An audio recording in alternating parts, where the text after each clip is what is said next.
We'll call to order July 16th, Truckee School Corporation Board Meeting. Start with the pledge. Pledge allegiance to the flag of the United States of America and to the republic for which it stands, one nation, under God, indivisible, with liberty and justice for all. All right, do we have any agenda additions or deletions? Yes, would like to delete under board policy items G2 and G3 and add a G5 with the topic of staff evaluation. Okay. Do we have any patrons registered to comment on action items? Okay, we can start with our reports and presentations. First one up, Gilman. Thank you, sir. Welcome. Good evening, everyone. Great to be back. Podium here. Have two agenda items. We have board report number 22 to present today. Just some progress over the past month. Actually, two. This is the last meeting.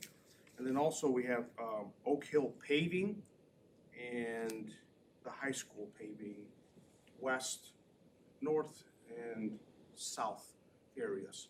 All right. So first up, we'll go to board report number 22. Thanks, Jay.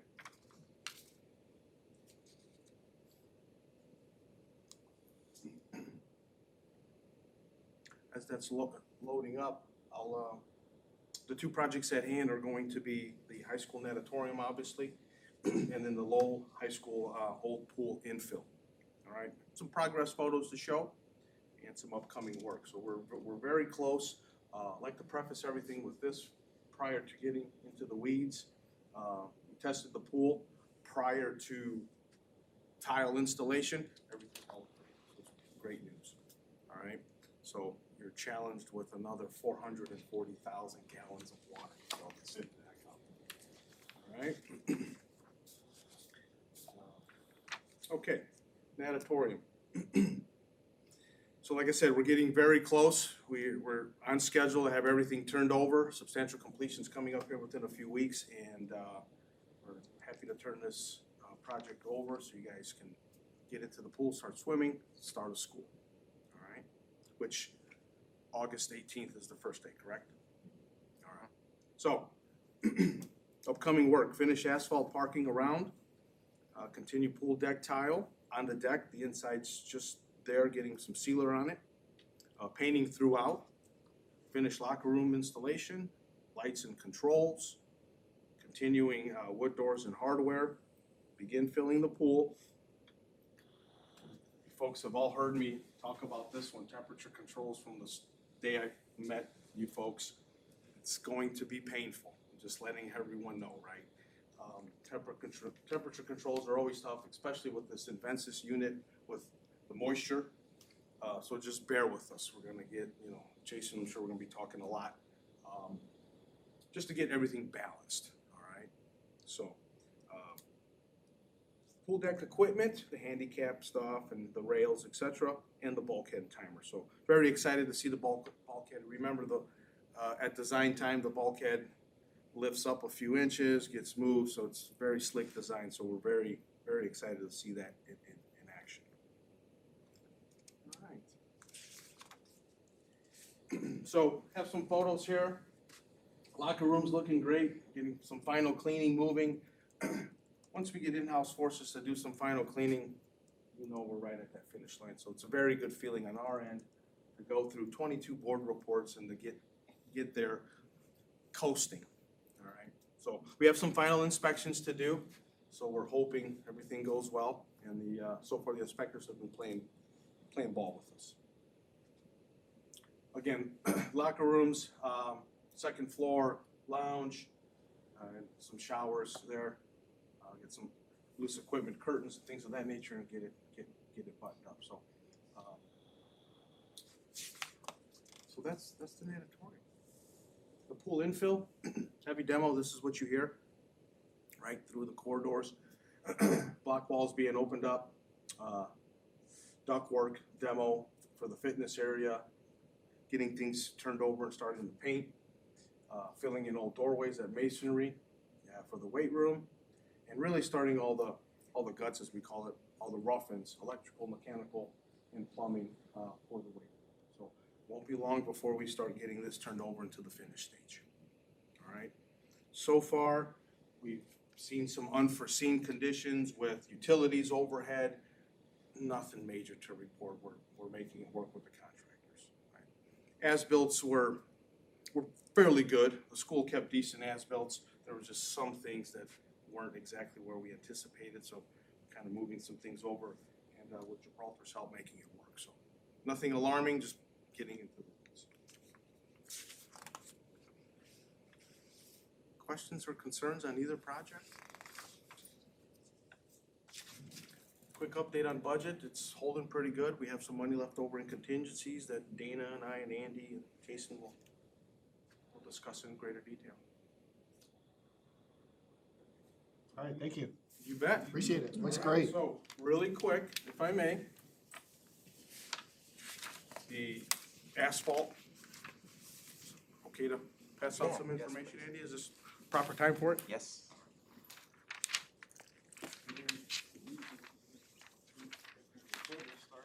Yeah.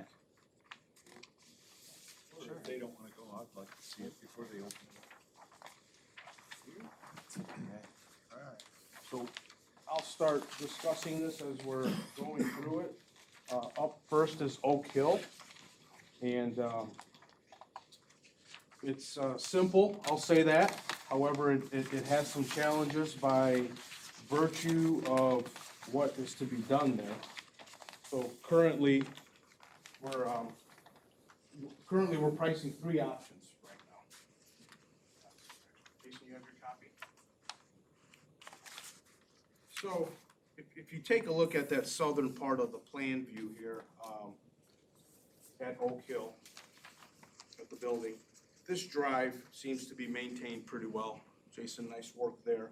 So from the rectangle up north, where the old admin used to be, we're gonna look at a couple options here for you folks. Okay, we're gonna look at milling the surface course, which is 1.5 inches, reapplying the surface course back. Milling the surface course and looking at any full depth replacement. We'll do that virtue of a proof roll, a fully loaded triaxle truck. The other option is just going to be fully replaced down to sub-base grade and bringing it back up with a new profile. 4 or 5 inches of binder, 2 + 3 inches of surface. So I'll have that ready by the next meeting or sooner. I'll go through the proper channels and get that done. That way you folks can make a decision on. And that's where the buses currently go, correct? Or is it- Actually, it's a parent drop-off. So no heavy vehicles go on that? No, Do they use that still? yeah. Yeah. It's heavily used. Pop Warner uses it, I believe. No, And Yeah. Pop Warner's not us though. But- Right, Pop Warner's Pop Warner.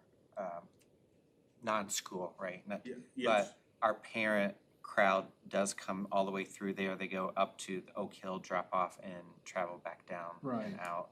We did that because of the stacking up on Burr Street. Yeah, it separates bus traffic from the parent drop-off and eliminates the Burr Street backup. Now, one item I would recommend is for us to do some cores to find out, right, we don't wanna put down light duty because that's what we thought it was, and then come to find out a bus or two or a garbage truck or something with heavy substance comes through there. Now, that's light duty, we just didn't do service for you folks. That road's been there for 50 Been years. there forever, yeah, Nate, remember we had board meetings? Yep. I actually demoed the old admin building. Yeah, I could see my old office looking at that Back in one the younger tree. days. So that's Oak Hill. We can certainly get the cores moving so we can look at that profile and give you a plethora of cost.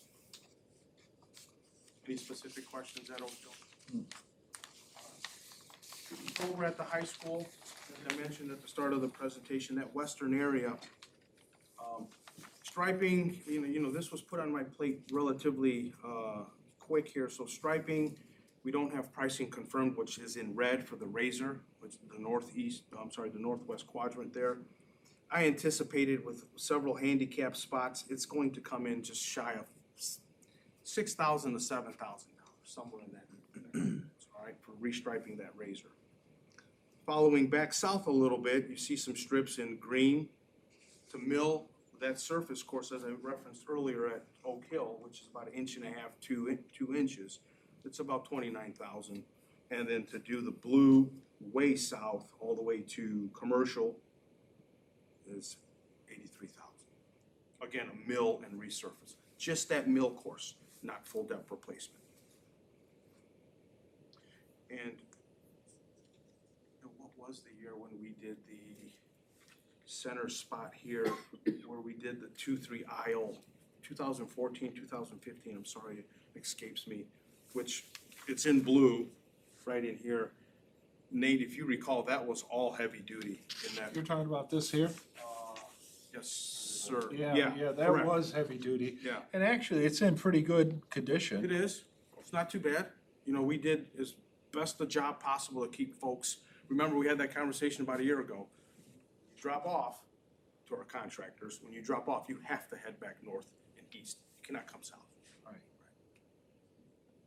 There are a couple spots that look like they need to be dug out and redone, but that's where the buses go, and Yeah.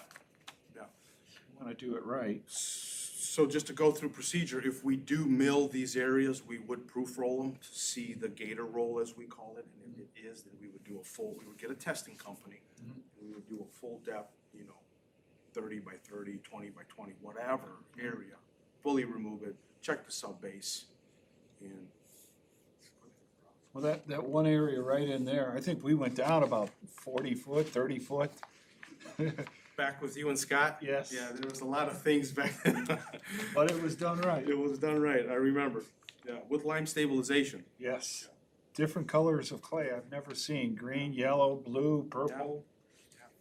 Would you ever consider only needing to mill half of this if the other half is in decent shape? I know the southern part is in pretty bad shape, Right.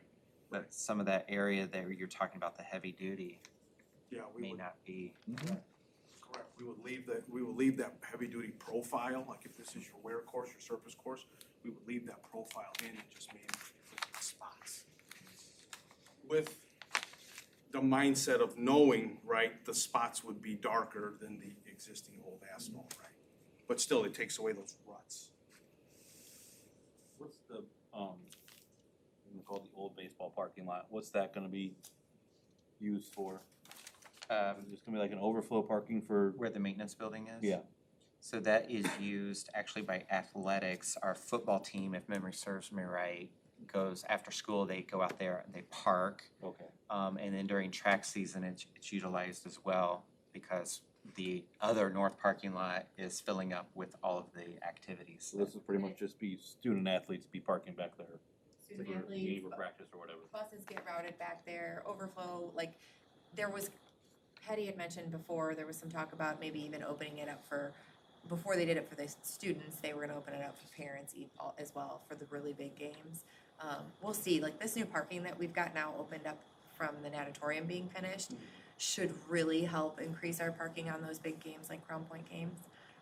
But at any rate, it worked out really great for our athletes to park back there because they have a good access way to the North Star.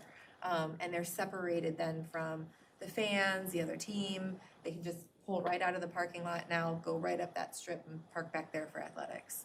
Occasionally I go back there and have lunch, so. And there's about 100 to 120 spots. It's a nice large parking spot.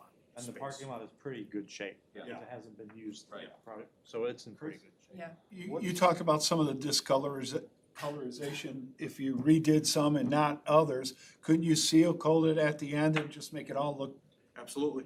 Yep, right That'd be before a you strike. cheaper Yes, thing and yes, sir. it'd look nice at the end. Absolutely, yep. And that's relatively inexpensive. That's cents on the square foot versus asphalt, $10, $15 a square foot, or in that range, so yeah.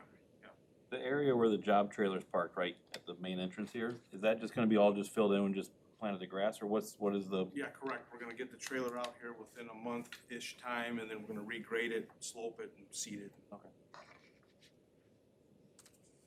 What are you guys gonna work out of when they do the pull and fill? I'm sorry, What are they gonna use when they do the pull and fill? who's, like our guys? Yeah, I found a spot for them. okay. Work out of the truck, I don't know. It's gonna look so Yeah, different. it is, it's been there 3 years. Yeah. The pool infill is such a heavy, laborious project, like, you know, cause it's moving quick and things are always changing. Mark's not gonna have time to sit. Okay, poor Mark. Yeah. I'll give him a spot. I got some I'll nice say, yeah, chairs poor in my Mark, office. yeah. Thank you, Katie.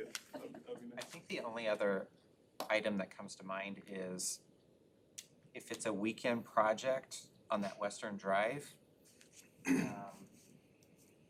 that will probably work. If it's not and it impacts the school day, we'll probably need to talk and maybe target a fall break, an extended time, because we start the school year with very specific traffic patterns. Correct. And we don't wanna disrupt Yeah, that. correct. No, that's a great point. Our goal, if, once the proper channels look at it and go through the exercise and we agree with the cost as we normally do, would be to get it in before the 18th, right? If not, October. Oh, you mean the approval yeah, or the pavement? the pavement. So the other, Nate has said it before, so I've learned from him. Paving that now, will there be any large equipment that will be coming in as a part of the pool infill project that we don't want To tear it beating? out. Yeah. Yeah, okay, understood. Fall break will be ideal. Because the That's weekend- what me and Mark discussed. Fall break? Yeah. The weekend, getting closer to the end of paving season, you're gonna pay. You're gonna pay that premium. Right, cause it's, you know, they're trying to wrap up heavy highway where their honey's at, you know, so we'll certainly evaluate both options. Anderson, here's weekend work, here's a standard day on days in October for fall break. We'll have that break come back. Okay, what else? Jason, did you have anything since we're on construction building? No, we just started draining the old pool today, so it's going fairly well. Mark was talking to the town and everybody about when we were starting that, so everybody was in the loop that we were starting to slowly drain it. So we're hoping in the next couple days it'll be empty and we can start doing some work in there. Great update, thank you. Sir, thank you. Good seeing everybody again. Likewise. Take care. Alright. Next up, already there, athletics. All right, so we have been, well, mostly we have been in office now for about 90 days. Eric's been coming in a little bit early and getting to know the lay of the land. And the first 30 days was dedicated to listening and learning.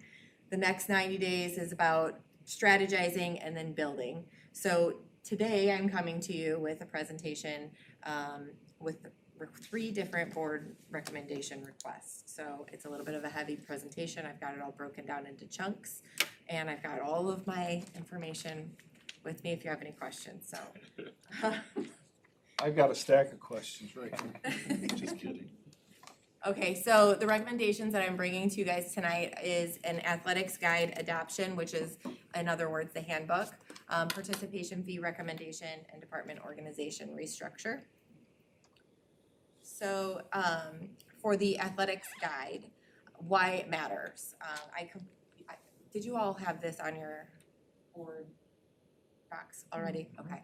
So I completely revamped what was there, not because what was there was wrong, but because I want to show that athletics is about being able to have an opportunity to be a part of something. It's not just a privilege. Every morning I see these kids coming in here at 5:45 in the morning and they're getting after it in the weight room. We've got all of our athletes in there working very hard. Then they leave there and they go to sometimes 2 or 3 practices in the day. So we're proud of them for being here. I want them to understand that we see what they're doing and we understand what it takes to be a Red Devil. And that's why this was completely revamped. The direction that I took with this is our guiding principles: be the standard, make it memorable, and build a legacy. So within the guide, it's got 3 portions. So what it is to be a Red Devil, operations, how we run the department, and how we're addressing accountability. Specifically, we're separating IHSAA bylaws with district expectations because they aren't always the same, and parents need to know where those rules are coming from. So do the athletes. And then our department procedures and team expectations are within the guide. This standardizes the district approach. So before we had 2 handbooks that said relatively the same thing, one for high school, one for middle school. Now it all lives in one document. And it also has established the communication expectations for athletes, parents, coaches. All of it is within this guide. One area that I took some focus on was growth through accountability. We want to recognize that student athletes are at different stages in their personal growth, and we want to make sure that we're supporting them with accountability, guidance, and development. And we know that mistakes happen, and that's where you build character and you learn and grow, and when you fall short. So we want to make sure that we're supporting that outlook. So I've added in corrective measures.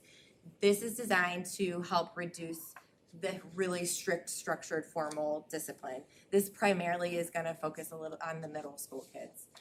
They're still learning how to handle themselves in new environments with a little bit more unrestricted, movement throughout the building and just new bodies that are changing. So the corrective measures was added to give us some way to respond to them before it becomes a bigger issue. And of course, we always have the formal accountability. We called it a discipline matrix in the past, and that really did not change at all. The only big change there is that the middle school, every year they start with a clean slate. So if they get to an out-of-school suspension as a 6th grader, when they come in and as a 7th grader, we understand they might be a completely different student. And so we're giving them a clean slate, so they start back at the first offense if something were to happen again. With the high school, they get to also start with a clean slate if there are not repeated behaviors within the year. So if you go through your freshman year, you make a mistake, you're learning again a new high school environment, that first offense isn't going to carry with you all the way through senior year if you can get through and behave. Now you only get that one time, then it'll stick with you and follow you. So again, we're looking at growth from this, not just punitive. So the results of this handbook is we have a consistent operational standard across athletics, which was the goal when we went to one department. Clearly defined expectations for the athletes to follow, the parents to understand, the coaches to know what we're holding our athletes accountable to, and administrators to operate from. A consistent application of department procedures and accountability, that's why you have guides and handbooks. A clear distinction between our IHSAA requirements. They are noted in there where the bylaw is that you can find that information, so you can go to the IHSAA website and interpret it for yourself as a parent without us regurgitating it back to you. Again, our district expectations, which are handbook expectations, and then department-wide and procedures. And this framework, again, it supports the student development while maintaining consistent standards across all of our programs. Does anybody have any questions about the handbook? Why do you think the discipline was so rigid before? Well, I think it was more so I saw it specifically mostly at the middle school level. And I think it's because of the way that it was being handled within the building itself. There's a lot of times where you can call a coach up and say, hey, listen, I'm struggling with this student in my class. They are a repeat offender. We have to keep sending them down to the office. They keep getting, strike. And the process was just very black and white. Now this process allows us to sit down with our coaches, our athletes, the parents, and say, hey, we're gonna try to help you out here. And here's some of the ways we're gonna get you back on track. It's a conversation instead of just an immediate turn to a punishment. I think at the middle school level too, like we just said earlier, you have students that they're impulsive. you know, and they're learning that. And you also have students who have needs beyond the general education curriculum. And so it's a case-by-case, individual-by-individual situation most times, where one size doesn't necessarily always fit all, but maybe one size was being attempted to fit all. So we're trying to be a little bit more proactive in our approach, where participation in athletics is a pathway to participate, not necessarily a roadblock, if that makes sense. And I think it's a tool for our teachers as well and our administrators, specifically at the middle school, but even the high school. I know that there's sometimes they get a little squirrely too. So they can reach out to the athletics, they can reach out to the coach and know that we have a pathway for holding them accountable without going straight to something, you know, super strict that's gonna cause them to lose playing time and things like that. Yeah, I just wasn't sure. Sometimes like over time, those get more and more rigid because people are like, well, you did that for this kid when you did that, but you didn't do that with that kid. Yeah. And so then you have to set rules so that people don't think that there's favoritism or unfair treatment. Absolutely, and that is the case for the formal. Like, if you get an out-of-school suspension, there is a direct process for an out-of-school suspension. That's to help us kind of ease with the annoyances, the lunchroom behaviors, the, you know, messing around in class. Maybe you're not turning your homework in. It's the smaller stuff, not the serious, you got in a fight in school. Well, now we're gonna be going to the formal framework instead. Yeah. Sure. Sounds good. All right. Okay, athletic fee participation recommendation. So the athletic fees that we currently are existing under have been in place for, I have 15 plus years, but I coached here 20 years ago and the fees, I believe, were the same then. So for at least since they were initiated, the fees have not changed. Currently, the high school is at $50 per season for transportation. The middle school is at $30 per season for transportation. As the athletic director, I have the job and responsibility to build a budget that anticipates the need of the department instead of responding to things as they arise. Again, being proactive instead of reactive. So this recommendation that I'm bringing to you today is based on being proactive. I took into account historical participation of our athletes, known contractual obligations. I'm still processing through and finding things that are popping up because, you know, I'm new to the role and I need to see what agreements were in place. I've gotten pretty much through as much as, you know, me and Kelly can find. Annual operating expenses, again, those are anticipated based on previous expenditures. I'm finding discrepancies in that budget that I initially was thinking we had versus what was in actuality.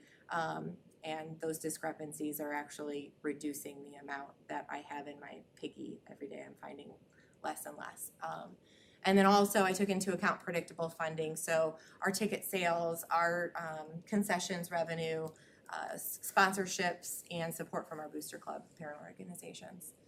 So when I worked through this, that's what I took into account. So understanding the participation fee. We, as a department, have taken on the athletic trainer funding.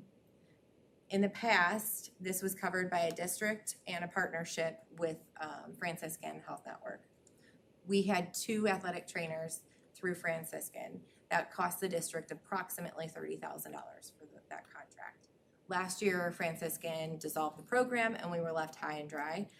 So we were able to retain 1 athletic trainer under a full teacher salary and with an additional $30,000 stipend for the athletic training services. He was coming here at 7 in the morning to start teaching classes and not leaving every day, you know, sometimes until after 9 o'clock at night, depending on the events he was here for. It burned him out to the ground. And as a school district, that was what we had to take on. This year, the athletics department is taking on the full amount of funding an athletic trainer under the ATI contract. That's never been in the budget for athletics. We also cover transportation costs for our athletes going to events. That's a cost that I anticipate rising, and if we, depending on what occurs with the referendum, that is something that I want to be prepared for in advance because we'll still need to be able to get our athletes to events. We have training room supplies for athletic trainer. Our athletes, like I had said earlier, are going year-round now, and they're doing multiple sports, which we encourage, and part of our strength and conditioning program is to help reduce the injuries that occur. However, we also need to be rehabbing them more frequently for that to happen because they're putting their bodies through a lot. So maintaining a good supply of athletic training supplies comes out of our budget. Those materials aren't getting cheaper, nothing is. Our officials have raised their fees this year across the board in all areas in an agreement with the conference. We don't have a say in that. Obviously, they deserve what they're getting paid plus more because we couldn't do this without them. And increased equipment costs, so that's our consumables. That's like our balls, our helmets, gear, shoulder pads, yeah. Golf bags, you name it. And even having an account and a balance to address any kind of damage that may occur or just general wear and tear. So again, nothing's getting cheaper. And then just general athletic operations. So as our teams have postseason success, that adds to our costs and expenditures as well. So based on all of this, the recommended fee structure that I'm recommending is a change. I'm basing this off of Lake Central's model and some other schools. They have an annual fee, one-time annual fee, plus a transportation fee on our end. So we'll do at the high school level a $200 annual athletic fee and $50 season transportation fee. That won't change. That stays what we've always had. So the max would be, if you are a 3-sport athlete, $350 per year that you would spend. The middle school will be increasing from $30 to $50 per sport. There won't be an annual fee at the middle school. Yes. So we never had a high school annual fee before? No. Okay, so this is new. That's the change. Yep. So I'm maintaining the transportation fee because I recognize that this is a big jump and increase for families. And I don't want to over ask. So that's maintaining. We should be able to get through with that. At the middle school level though, that price needed to go up. Are there any provisions made for families that are impoverished that may not have money? Yes. So first I want to tell you how I got to this number. So I looked at predictive planning. Over the last 3 years, the high school, our participation numbers per athlete. So they may have done a sport multiple times, but the athletes that we have coming through has increased year over year, which is great. And our numbers are trending higher again for this year, but that's kind of typical of summertime. We haven't done our tryouts yet. They haven't started full season practices. So I took an average of the past 3 years. That put me at about 415 athletes. And the amount that I need to be making up at a minimum revenue target is $80,000. And that's to cover the contract with ATI for the athletic trainer. That's the total cost of the ATI contract is $80,000. Per year for 3 years. What was Boldo making? So Baldo was on a full teaching contract with benefits and was at $30,000 in addition for the stipend. If we were not to go into a contract with ATI, we would have been at least $80,000 for a full-time athletic trainer plus benefits. So it's a $50,000 from last year difference.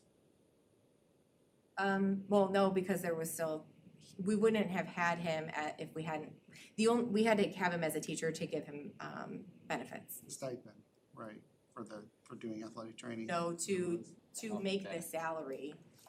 So with Franciscan, let's just say his salary was 60, but there's a whole benefits package for their insurance. So let's just say that's 20,000. So if you think of the athletic trainer as an $80,000 salary plus benefit, when that discontinued, we had to figure out a way, how can we get Baldo to retain him as an athletic trainer, benefits, we turned him into a teacher, and then was able to then get athletic training services afterwards. So teacher salary plus the benefits. And I feel like I'm not answering your question at all. Oh, so So you were already paying for someone last year, so you're saying that like the $200 is because of anticipation of increased cost to the athletic trainer, so I was trying to see like I what was the not paying that. what the net was. Athletics was not paying that. That was coming from the district funds. Athletics was paying for, I believe, 8,000 of that. And the district can't pay for that again, they can't take So, physical training students with them to games and have them teach them there and have it like still make them a teacher, they can't go well, on that method didn't work because it burned them out. And athletic trainers now, like having somebody here from 7 AM to 9 at night, Yeah, covering 250 plus events per year on site and servicing at least 415 athletes and teaching full-time isn't reasonable to expect. It'd be like a It was, superintendent. that's, in fact, we even offered to do a partial, part-time teacher and full-time athletic director and, trainer. yeah, I'm sorry, trainer.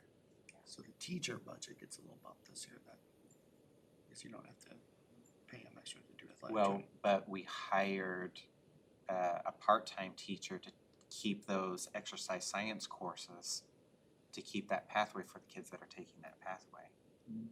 And that pathway is covered through the CTE funds.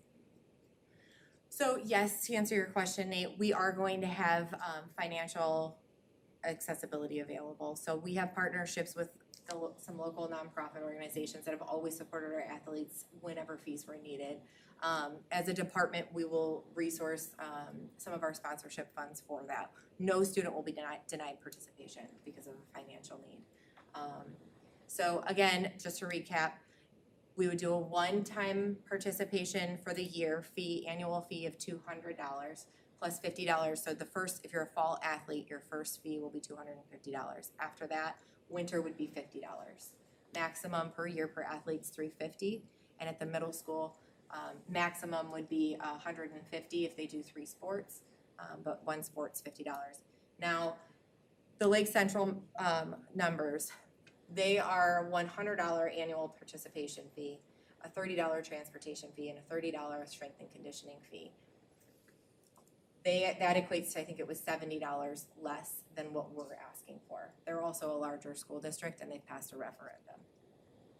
Other neighboring schools that have passed referendums charge, the typical transportation fee. They don't have to charge the annual participation fee. That may be part of a marketing tool too, to the public when we go for the referendum.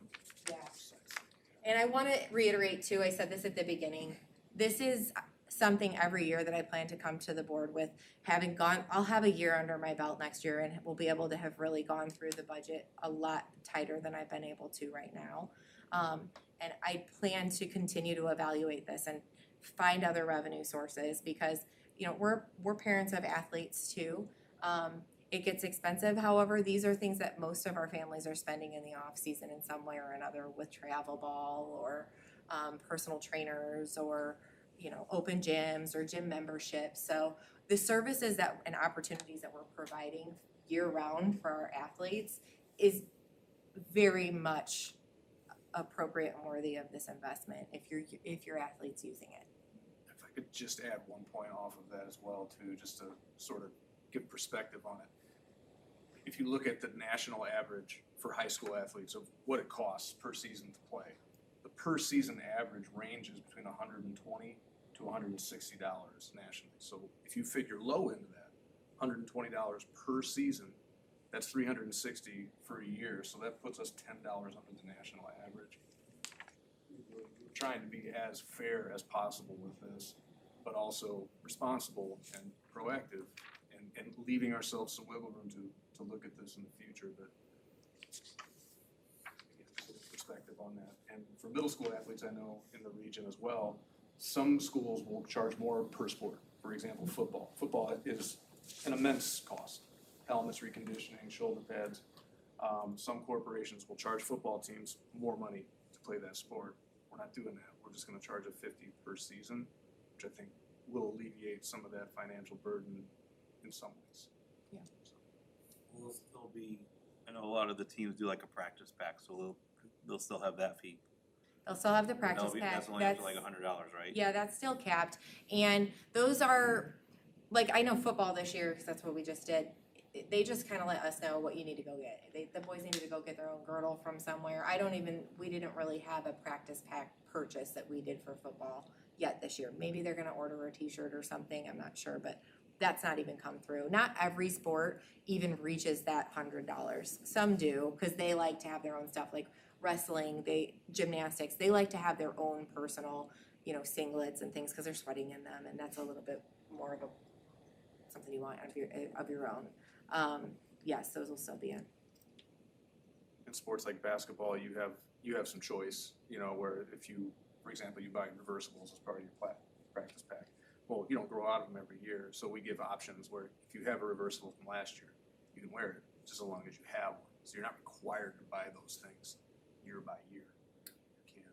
And a lot of times too, I've noticed that the coaches they're doing well. They get good fundraising, they run good clinics, and they're able to supplement that too for their families and their athletes. So it just really is sport specific, who uses the max and who doesn't.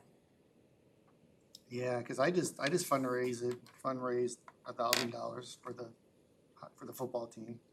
Okay. And then, to say the average parent who's participating in sports, and we're gonna hit you with a 150% increase in your athletic fees, it's a big ask. It is a big ask. It is something we've talked about in the past. We've been talking about it for 2 years. Especially because we wanna ask them again in November, right? For more money. Well, we're equaling what they already dropped We're down. kinda holding our hand out a lot here, Well, if we're talking about what we're asking for in the referendum, we're just matching what you are losing in your tax savings. So we're just keeping you status quo with your tax savings, right, at your tax rate. But that's not the way the goes up. question's worded though. I mean, on the ballot. The other flip side of this is then we ask the district to cover this, and now There's no money. there's no money. It has to get paid for somehow. It doesn't pay for itself. Yeah, I know. We just built a brand new facility. It costed tens of millions of dollars. And now we did, even though we renewed our bond, but we're still taking tax money for that. And then now we're asking for 2.5 times what you're paying for athletics too. Well, and that's why I said, once we get these facilities operating and up and running within the year, and next month, I anticipate coming with a new facilities usage structure, we may be looking at a different number here, because we'll have identified, well, we were able to bring in enough money to divert some of that to support this role. Yeah. I don't know how much those things go down once you get them through and they start getting accepted, but it's a good point. Well, they definitely have to be approved. I mean, it's a board approval, so. I think some of the talking points, very valid that you brought up the referendum, and we're asking the community. I think the random talking points are paying more money now and asking again for more money. I think the reality is really starting to set in for our community that in 3 years we won't be able to make payroll under the current, that our teachers and our staff are already taking on more work. They're working under licensures that they never intended to work under. They're doing having responsibilities outside of the scope of their own primary teaching assignment. And I think this is now another layer that it's starting to infiltrate into the community of this is becoming now reality. Who would ever thought 3 years ago that the hospitals would discontinue their athletic trainer? And now that it just fell back onto the schools. The referendum districts, they ate that cost. We have already cut through our entire district, and we continue to hear, well, athletics gets everything. And now to burden the districts for, again, these athletic needs, that also is a message to the non-athletic crowd. So it's I'll tell you, a little bit of a I catch-22. understand that it's like a quick, like you're saying.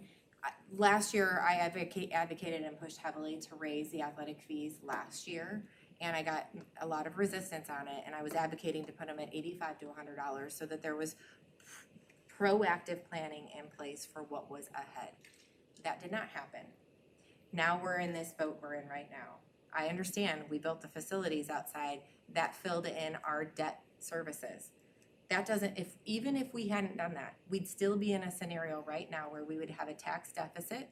We wouldn't be able to hire and pay for an athletic trainer out of that tax fund in the debt services. And we'd still have to decide, are we gonna hire a dean at the middle school, or are we gonna ask our families to pay for an athletic trainer for athletics? Because these are the decisions that we're having to make.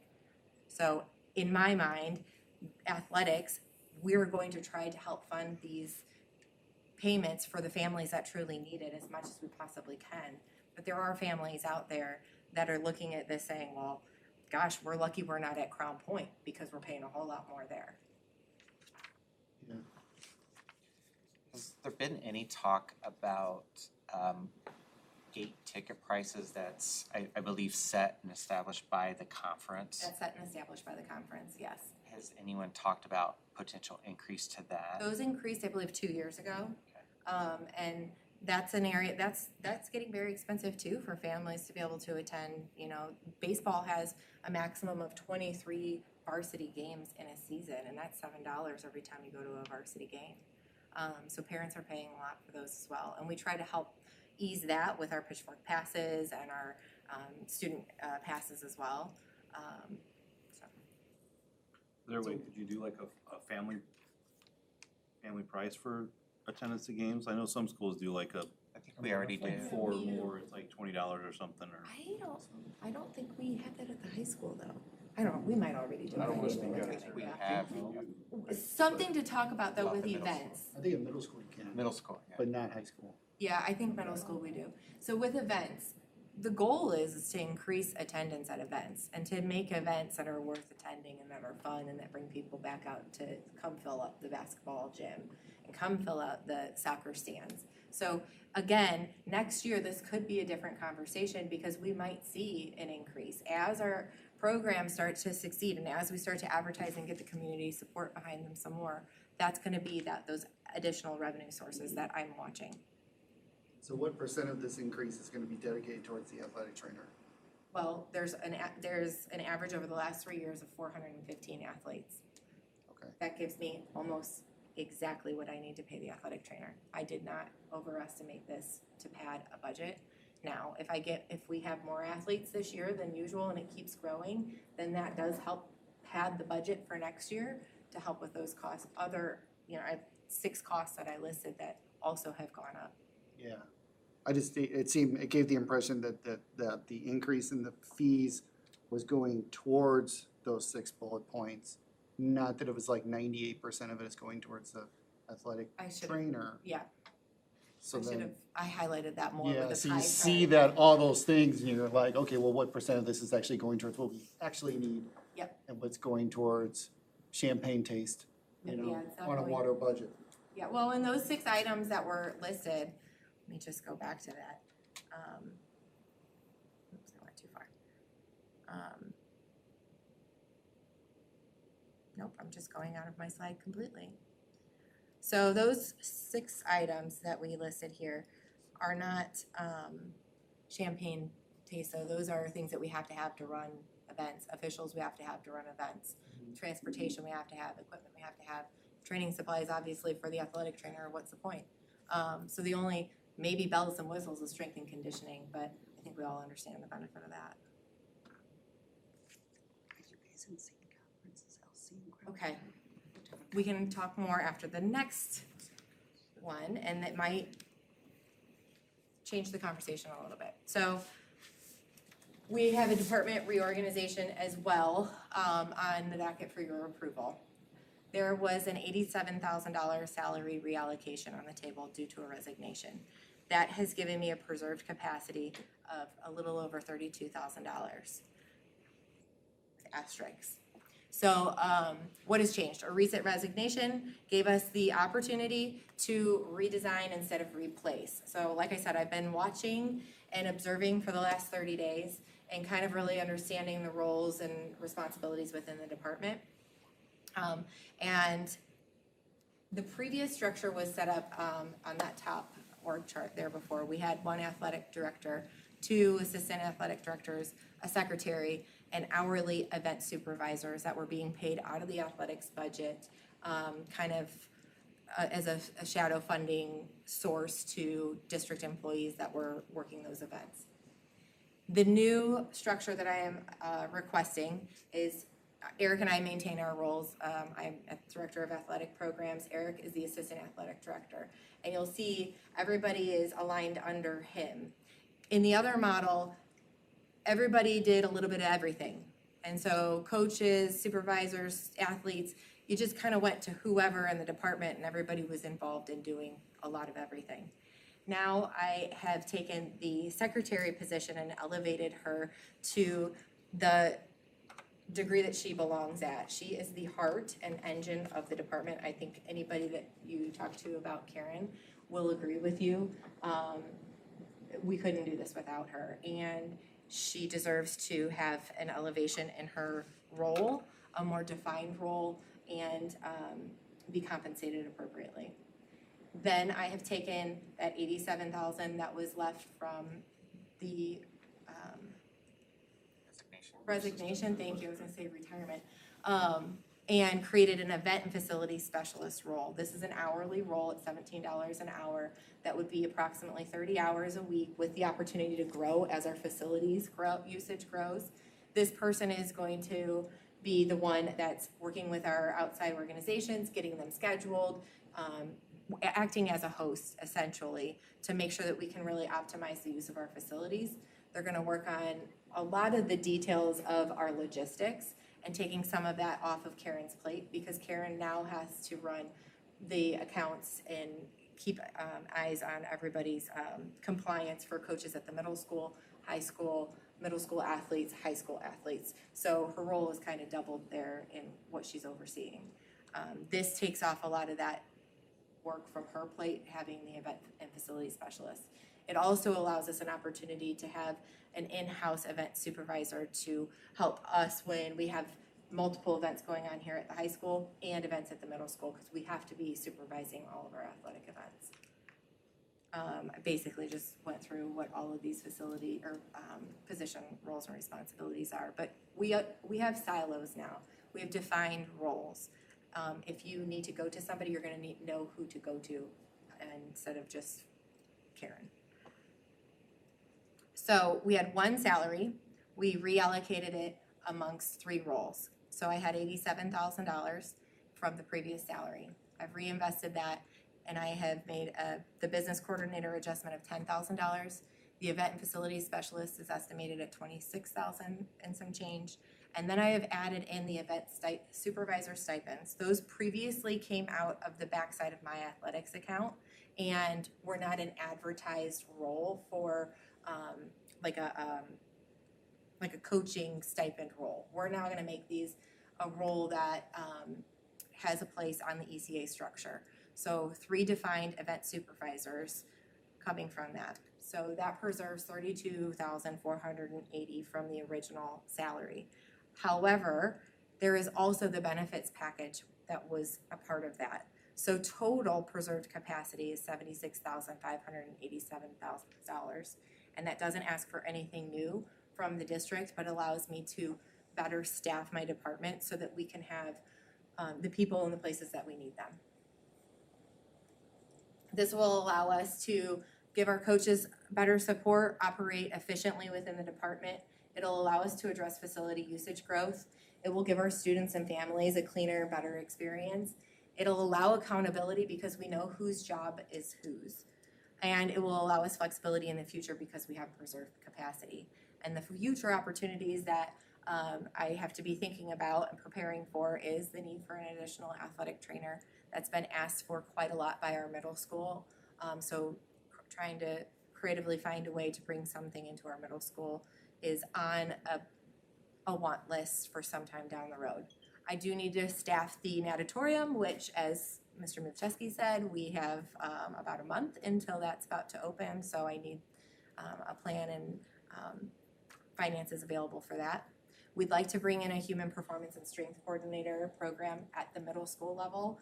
Again, it's a future idea for program growth. Programming growth would be additional middle school opportunities. Right now, we have partnerships with baseball. We're talking about a partnership with soccer. We have a partnership with our gymnastics program to allow our middle school athletes more opportunities without it coming out of our funds. So they're getting an opportunity to be in a middle school sport, and we don't have to find funding for coaches and all the rest. So continuing to look at creative ways to grow the programs. And then as we grow our programs, we're going to probably have some freshman programs being added because we'll have more athletes wanting to come and participate, and we'll need additional coaching positions in the future. So all of this preserved capacity could be used. I am not using it at this moment, but that would be the plans, and just keeping it aside for that or district needs. So the three things ahead of you are the athletics guide, the participation fee, and the restructure. So what would be like a typical day for the event and facility specialist? So when we open up the natatorium, we will have the strength and conditioning, or the cardio and cable weight room. We intend to have membership options available to community members. Somebody has to staff that. So they might come in the morning, open that up, and while they're there, they're gonna work on putting in any of our transportation needs and requests, handling all of our facility scheduling requests, so you're familiar with ML schedules, using that in hand with EventLink, also scheduling all of our practices, making sure that we don't have any overlaps with outside users, but really maximizing the hour-to-hour, minute-to-minute use of our space. And then they will also be available for event supervision after school and helping us prepare for gates and any other things that might come up in the athletics office, because there's always something coming up. Who did this before? This wasn't actually a position before, but we did have Jamie there 2 years ago, and she did some of this. Okay, so she was one of the cuts that we made due to budgetary concerns. Yep. And now we're backfilling the position. We have the opportunity to backfill it, yeah. Or we can use this towards the fees that kids are paying for sports. It would just impact all of the other bigger picture. The event and facilities specialist. That I think Has that role expanded now? Is there greater demand for it? There's it more used to need be for an that hour, person? it used to be hourly. And I think what the proposal is, it's a stipend position, so it's So not. we're replacing a second assistant athletic director. Instead of bringing in another administrator to replace the role that Keith left, I have created these roles so that we can save the district money within replacing that need. But we still have a need because we collapsed the role of the middle school athletic director. So we now have more facility events going on, a stronger need for supervision, and when we start leasing the facilities on weekends for birthday parties, whatever other events, somebody has to be here for those. So we are not going to be here 7 days a week. That's not happening. That's why we had 3 people in the administrative role to begin with when we came in. Since he's left, this is the cheaper solution to that. So this can justify itself through facility sales revenue from the, Well, it already justified itself because I'm replacing a previous administrator. yeah. So there was the need for somebody in that. Now I'm telling you that role needs to be not as high level of a role at a lower reduced cost. Now, you still have a preserved capacity on this if we include the benefits of $76,587 that the district's maintaining. That's $4,000 short of my $80,000 budget that I have to pay my athletic trainer. Almost there.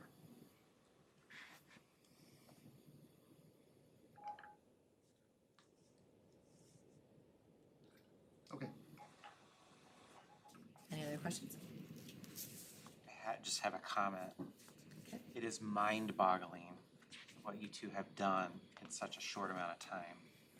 You've brought the business element and really have dug around to find out what is our current reality, assess that, and to be able to plan and map out budget for the upcoming year.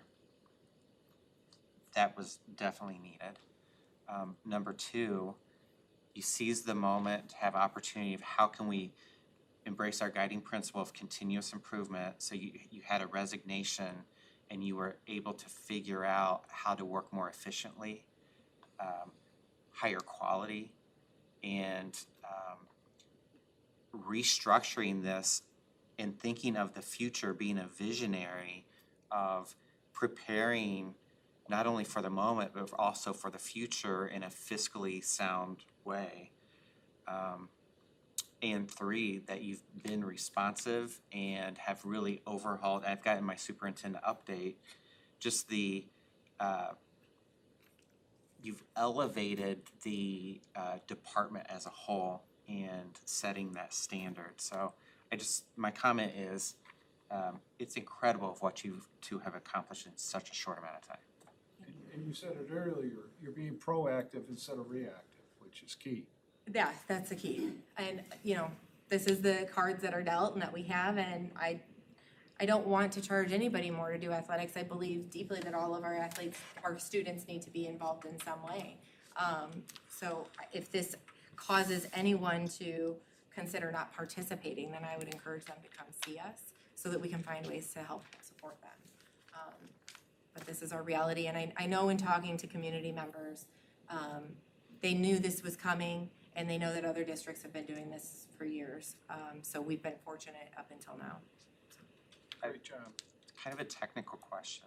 If this is approved tonight, when people sign up on final forms, is there a way to construct that they can select a payment plan option to spread out the annual fee, or? So we're gonna have to, so with final forms, they only communicate via email. So we've already communicated to them that we are waiting to update and do the rollover until this occurs. So they know we're waiting, and we can ask for that. We also can handle that in-house, and that's gonna be something that Karen takes on board, is creating a spreadsheet and managing that for those families that choose to take that option. We can do it on the back end ourselves. It's a lot more So you could take that 200, divide it by whatever, the 8 months or whatever. And Yep. Yep.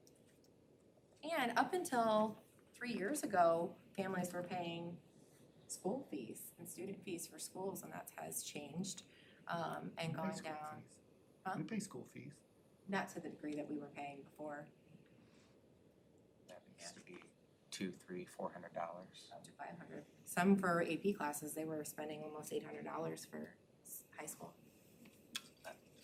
Thank you very much. Sorry to be long-winded. We moved some big boulders this month. We had a lot of stuff to go through and we didn't have a huge amount of time to talk about it before this meeting. So, you know, my long-term vision too is that when I look at this, I see lots of admin positions being added that we were talking about cutting last year, showing that we were trying to save money. And now these admin positions are starting to resurface. I haven't added. And what does that look like to the public when the question that we always get asked is, when I bring it up to anyone in my community, because I'm advocating for it actively, and they say, what are the administrative costs? That's always the first thing that gets brought up. Nobody goes after teachers. They don't go after, you know, those essential positions that are interfacing with their kids. They're going after the overhead positions, the admin positions.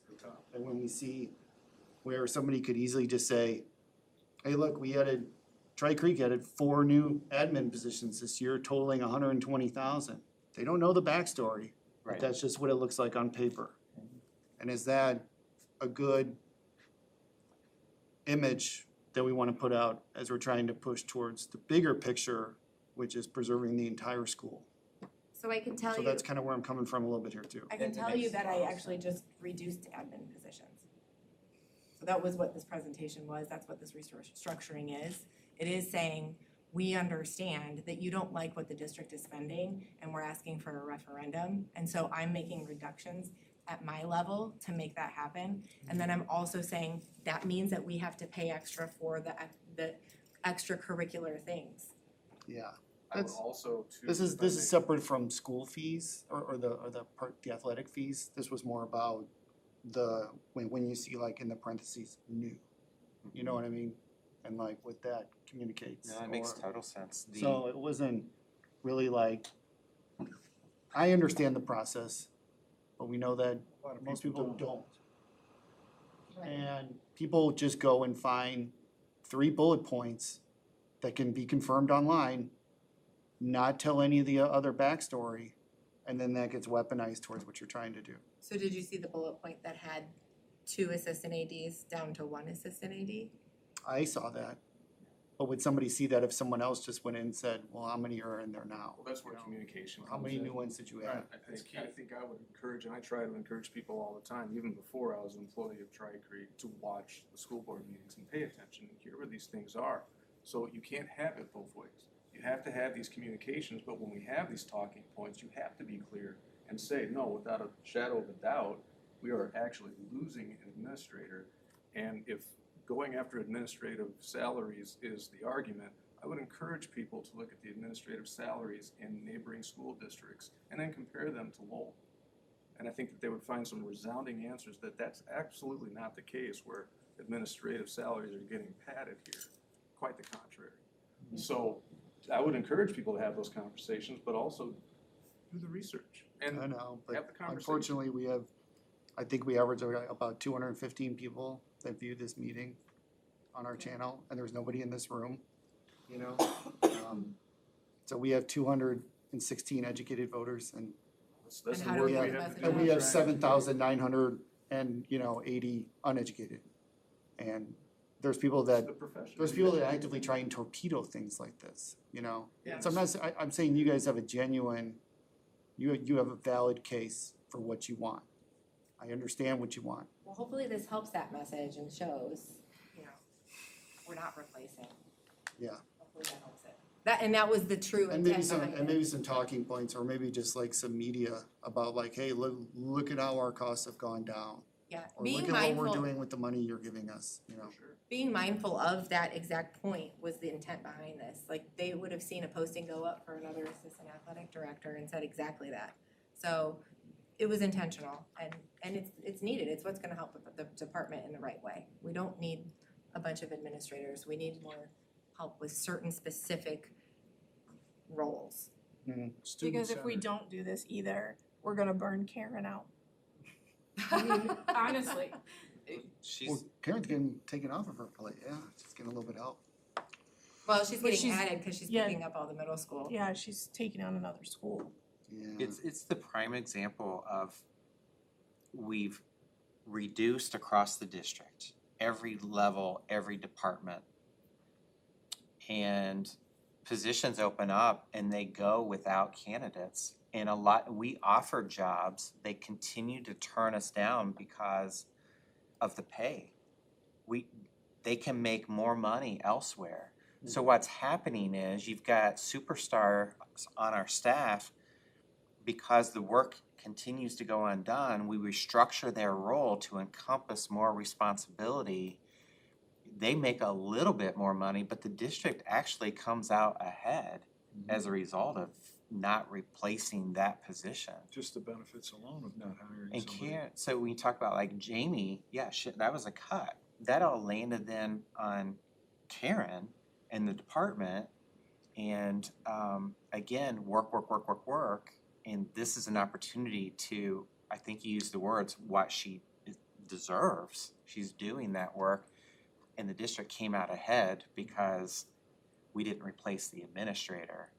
We restructured. And I can tell you from an I'm a little long-winded, but we try to do a really good job of anything that we bring to the board. We've said over and over at a net zero. We just added 4 new teachers to the intermediate middle school at a net zero cost, but it required restructuring. It required other teachers teaching under different licenses, teaching in 2 buildings. The struggle is real. Yeah, but if we don't pass the referendum, then net zero doesn't cut it. No, We have to start going Deeper. negative. Yeah. So correct. that's where I start to get concerned when we're always net zero. So That's- that's why I see an opportunity to have a negative, you're like, well, we need to hold on to that, cause we might need that for important things, I know Well, these, that's what I gave you. and I I know gave these you a are- negative. I gave you one. I know, I like seeing negatives. Thank you. Thanks, guys. Thank you, appreciate your time.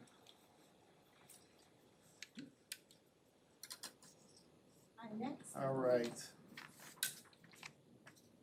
We got Katie, and we got transportation. Oh, no, curriculum instruction and I was assessment. like, wait a Wrong second. section. We went way off script. Thank you. I have a couple things to present to you tonight. One is brief, one's going to take a little bit more time. The first one, in the springtime, from January through May, we have quite a bit of assessment testing that's going on.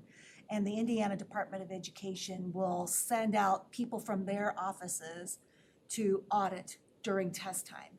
And luck of the draw, we had one of our tests, the IM tests, which is a skills-based test. It's the life skills version for iLearn. So at the intermediate school, that's where we were drawn. So they showed up, and Gina Milkarek did a great job in walking them through as the school testing coordinator, what items that we have in place, what processes we have in place to test security, how they monitor testing, et cetera, et cetera. And then afterwards, then they said, okay, we will talk with your corporation testing coordinator, who is me, and tell them, here's some things you can shore up and do better. So we did have actually a fairly short list, so we were pretty glad for that, about some things that we can improve upon. One of those areas was a tighter and better communication with NISEC staff, so that on training, so we will be doing that. Another one is making sure that we have some systems in place that we're doing the monitoring for testing security. For example, our associate and head principals are going through and they're monitoring testing once they're in place. But we need a system that actually has them writing down and checking off that this is done. So we'll have those in place for next year. The last thing that they recommended, which will be, I believe, an item for you to vote on, is change in board policy. It is an update to the board policy. Largely, there were some wording changes. Instead of building test coordinator, the IDOE now refers to it as school test coordinator. So we changed that up. The other thing is the address for the IDOE, they moved out of the building. They don't do faxing anymore. So we just kind of updated the board policy for your approval later on. So that's that item that I'd like to share with you, is that we had an audit. We have some things that we're going to improve upon for the upcoming year, but overall, it went well. So do you have any questions about that audit from the IDOE? Okay, if not, then moving on, we're going to talk about the bigger item at hand, and that is the shift in our teacher evaluation system. All across the United States, teachers are evaluated, and in the race to the top, some would argue race to the bottom, under the Obama administration, schools were allowed to have a waiver from the highly qualified teaching requirement under No Child Left Behind if they put in place a teacher evaluation process. So all states across all 50 states of the union have teacher evaluation processes in place. Indiana is no exception to that. Every school system has pretty much the same model. There are some observations, there are some ratings, there's a score, and then here's your final score at the end. And what the research shows, not just in Indiana, but across the United States, is that this process does very little to improve instructional capacity for our teachers, does very little to move instructional outcomes for our students, and it really just kind of leaves a bad taste in the mouth of both teachers and administrators. So we started putting our heads together. Dr. Anderson and I started talking with the principals, we started talking with our teacher leadership, and started asking about what would improve. So we put together what we believe is going to be it's a progressive model. It's different. Nobody else has one like it. But we believe it's one that's going to alleviate a lot of those issues and concerns that are raised in the traditional teacher evaluation model. So I'm just going to walk you through what that looks like here, and that is an item to be approved by board later on today. So the first one is theory of action is kind of new buzzwords that's appearing in the education scene, but it's pretty much an if-then clause. If you do X, then you should see Y. For us, we believe that if you improve instruction, then you'll see greater improvement in student outcomes. One of the ways, not the only way, but one of the ways of improving instruction is improving instructional capacity of our staff. So we believe that this is one avenue to be able to increase efficacy, effectiveness of our teachers so that they can provide better instruction for our students and they can grow and develop. We are shifting from a teaching-focused lens to a learning-focused lens. And this started very early on this winter when we asked the board to look at and adopt our teaching and learning standards that are spelled out by the Charlotte Danielson Framework for Teaching. We chose that set of standards. There are 4 domains of that standard, and then there are 22 components under those domains of really what does it mean to be strong in teaching, and what does learning look like, so that when we have conversations, we have common language with teachers and with leaders. So we're moving away from what the teacher just does in the classroom. Anybody who's ever spent time in classrooms, Dr. Kleefich, I know you have, you know that around evaluation time, sometimes there's a dog and pony show, things that people suddenly do that they've never done before and they're not comfortable with. It's not the actual day-to-day instruction that kids are receiving. And teachers and I was in the classroom for about 25 years myself, you feel this need to put on the dog and pony show because evaluators are only coming into your room once or twice a year, and based on 15 minutes to sometimes 45 minutes, they're basing your entire evaluation. And under the Every Child Succeeds Act, for a while their money was tied to those evaluations. So that just muddied the water and made teachers feel less valuable. It made them feel angry. They felt that it's not equitable. Some people had students that are easier to meet, whatever.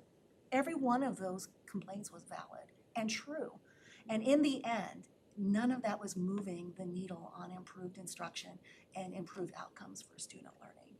Instead, we're moving towards a learning-focused model, which ties in with the standards for teaching and learning in our district, that evaluates instructional choices. Every day, our teachers make thousands of decisions. Instructional decision-making is the key to improving instructional capacity. It's not whether we sit you down and we teach you 1 or 2 little strategies that you may or may not use, but it's the decisions every day they make, from the time that they start planning and deciding what's the important content to teach, the instructional content that the state has said here are the standards for grade level, efficacy, efficiency, effectiveness, and proficiency. And then here's what that means as you progress through. What is important? All the way to how do we know that they are achieving what they're supposed to achieve? How are you assessing that every day? Every day, in every moment, our teachers are asking questions. They are looking at student writing. They're listening to student conversations. Students are presenting. And then the big 2 questions. Okay, so what do we do when our students do well, right? How do we enrich that learning so that they can go deeper into the subject matter? But what do we do when our students don't show proficiency? Do we just keep moving on? Do we do coverage? Or do we try to reteach in some way so that students have greater proficiency and mastery? That's our goal. That's what we believe will move the needle towards more learning. Keeping all the students engaged, the low end. Exactly, and it is, and it's exactly that. It's that juggling, right, all the time of putting those things together. We're also moving away from that 1 to 3, just really quickly in and out evaluations of somebody's coming in, observing for 15 minutes. Every year, I, as a teacher, always felt that, and I've always heard that from my peers when I was teaching, oh, they marked me down. Usually the term is dinged. I got dinged on this, but if they had come 5 minutes before, they would have seen me state the objective, right? Or if they would have stayed 5 minutes longer, they would have seen that I put the kids in groups, but they weren't there to see that. And then the administrator, the evaluator, is also required to say, you know what, I didn't see it, so I couldn't score it. That just breeds resentment. So instead, we're going to move towards a process driven by frequent and shorter observations and conversations with our teachers in a coaching model. And then last, we're moving away from the general suggestions of activities. I remember when I was a teacher and I would get suggestions from an evaluator. Sometimes I resented some of them because they'd be like, you should have done this. I said, what was wrong with what I had done, right? Because the evaluator was forced to have to give something where they felt was artificial to improve something. Instead, we are going to look driven by the specific desired outcomes, because we're asking, what do you want students to be able to accomplish by the end of this lesson? Not by the end of the month, but by the end of this lesson. What does that look like? How are we assessing that? And that's when the real conversations come, because then you're going to talk to the teacher right after that. You're going to see them again the next day. Or even, I've done this where you can see them the same day, another class, but it'll probably be the next day. Have a conversation again. How well did that go? That's what coaching does, is it really does get at the heart of looking at what teachers are doing, the decisions that they're making, and how are they responding flexibly to what students' needs are in time. In addition, one of the aspects of our model is trying to triangulate or to try to add different levels of evidence for when we're deciding upon whether or not we're keeping a staff member or we're not keeping a staff member. And we want to look at evidence of teacher practice. What is the teacher doing in the classroom? We want to look at evidence of student learning, and a lot of times that piece is left out of evaluation models because it becomes a checklist of just that one corner of evidence of what the teacher is doing. And then finally, the evidence of professional practice. Is the teacher growing in their instructional capacity? And when I've used this model myself, and I have used this model this last year, and the teachers are able to reflect and think about, then the evaluator is not telling them, do this, do that. The teacher is able to have a thought partner in which they can reflect upon what they've seen and observed in their own students and what the evidence is showing on student learning. So under this system, we really kind of have 5 pillars of excellence. And of course, at the top of that is student success. That's our goal. Each of these pillars, if you look at, there are 4 of the first pillars belong to the Charlotte Danielson framework for teaching. And those are the 4 core domains. That's planning and preparation, it's the learning environment, it is the learning experience, and then it's principled teaching. We also added the core professionalism because we believe that a part of being an excellent employee is also making sure that we are demonstrating and modeling for our students professional practices. That is continuous growth. So we also realize that teachers need different levels of support, just like we talk about students needing different levels of support. We know that brand new teachers have needs that are different from the 20-year veteran. But we also know that sometimes teachers need additional support if they struggle, and we have support then for all of them. Our Tier 1 teachers are teachers who are in their first 2 years of contract with Tri-Creek schools. And that doesn't matter if they're coming straight out of the ed program at a college level or if they've been teaching somewhere else. For the first 2 years, they are partnered with a new teacher mentor. So we have a new teacher mentor program that will be working with those folks. And the focus on that's not going to be on where do you find the paper in the photocopier. The focus on that will be on instructional improvement. We're also going to do monthly meetings where we call that New Teacher Academy, where we're going to, the first year here, talk about what are the standards for teaching and learning in our district and go over them pretty in depth every month. And then we will also they'll all go through a coaching cycle, 2 coaching cycles, 1 each semester, which I'll explain a little bit more about what those cycles look like in a moment. The vast majority of our teachers live in Tier 3 though, or Tier 2, excuse me. They live in Tier 2. Tier 2 is what's called the professional teacher. Depending on, some states call them career teachers. Indiana calls them professional teachers. These are the teachers who are not brand new to any school district, but they are here for at least 3 years, so they're in their third year, to some of them could be in year 40, right? So all along that spectrum there. These teachers have demonstrated consistent competency in the Tri-Creek school system. And then their purpose is then that ongoing professional development and honing of those skills and working on those skills. Tier 3, however, are for Tier 2 teachers who need additional support. And we know that in any organization, there are people who need additional support. Our goal with Tier 3 is always to get them back into Tier 2, always. And if for some reason we had to let a teacher go and not renew because they were not able to meet our standards, to meet our teaching and learning standards for our children, they had to have gone through the Tier 3 system first. So we have a documented system for them to go through too, so that nobody's surprised you're not being rehired. But that's not our goal. We've already invested in people, we believe in our people, and so, but we do have a system in place to help support them. So Tier 1, as I stated a little bit earlier, is they're dedicated mentors for 2 years, which is different because we only had them for 1 year. This is for two years. The reason why is because now the focus shifts from just acclimation to the district into support for academic performance. We have the new teacher academy for the first 2 years, and I wrote that into Tier 2, or excuse me, into Title II grant monies to pay them for their time after school, so they can get a stipend for that as well. But that's monthly professional development sessions to help them grow in the teaching and learning standards. Coaching cycles, the administrators lead this with them, and they work closely with them to help support them in their needs. And then annual walkthroughs, which all of our teachers will have, where evaluators, principals are just walking through and observing and making sure everything's going all right. Tier 2, again, this is the core of where the vast majority of our teachers live, is in Tier 2. There are 3 cycles in Tier 2, and this is the part that gets a little bit complex.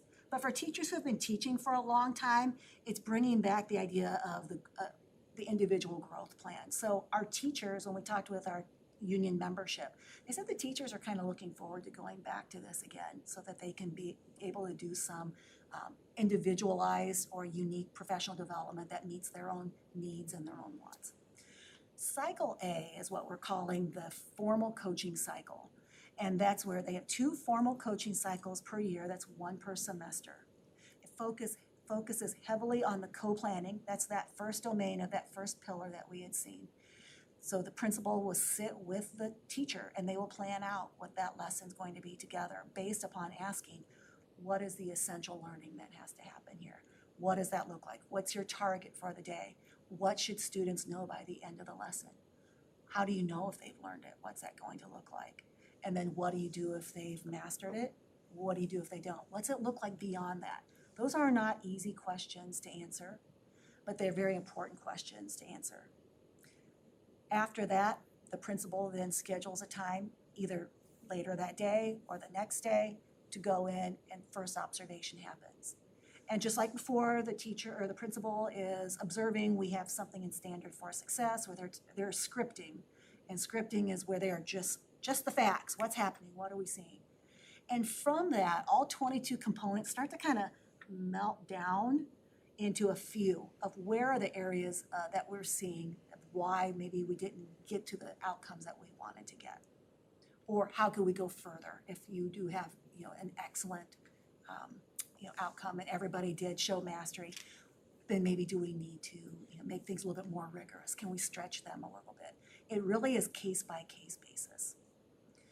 The other teachers are going to be on cycles B and C. So we computed, Dr. Anderson and I, that about 1/3 of our teachers will be on cycle A in 1 year. The other 2/3 will either be 1/3 in cycle B, the other 1/3 in cycle C. And then every year they switch. So teachers in cycle A this upcoming school year, in the 27-28 school year, they turn to cycle B goes to cycle C comes to cycle A. And it just keeps going around. That way, over 3 years, everybody gets formal coaching and everybody gets 2 years of individual growth plan time. and they can work together in teams. We have a lot of teacher teams who do great things together. They're building curriculum together, they're building projects together. But if teachers want to do some additional coursework, if they want to build something, we have a lot of suggestions, but they really can choose, and it has to be approved, has to align with our standards of teaching and learning with the Danielson framework, and it has to be approved by our principals. And with teams, there's a lot of learning, inner learning from each other. Oh, I tried Absolutely. this and it worked in this situation. Absolutely, absolutely. In the end, it has to have something that's going to improve learning for kids. If it's something that leads to learning for kids, then it'll probably be approved. So that's the tier 2, the 3 cycles. Tier 3, again, if teachers are struggling, then we identify that struggle. And that identification can come from teachers on cycle A, but it can be teachers on cycle B or C. Any teacher can at any time be put on an assistance plan if they need help. Teachers can be put on there if in a walkthrough they see that something catastrophic is happening, right? Maybe there's classroom management issues that the evaluator needs to help them with. At any time, anybody can receive assistance. There's an awareness phase, an assistance phase, and then a review phase. And this can last actually up to 12 months. So it is possible that a teacher who is on this could start the next school year on an assistance plan as well.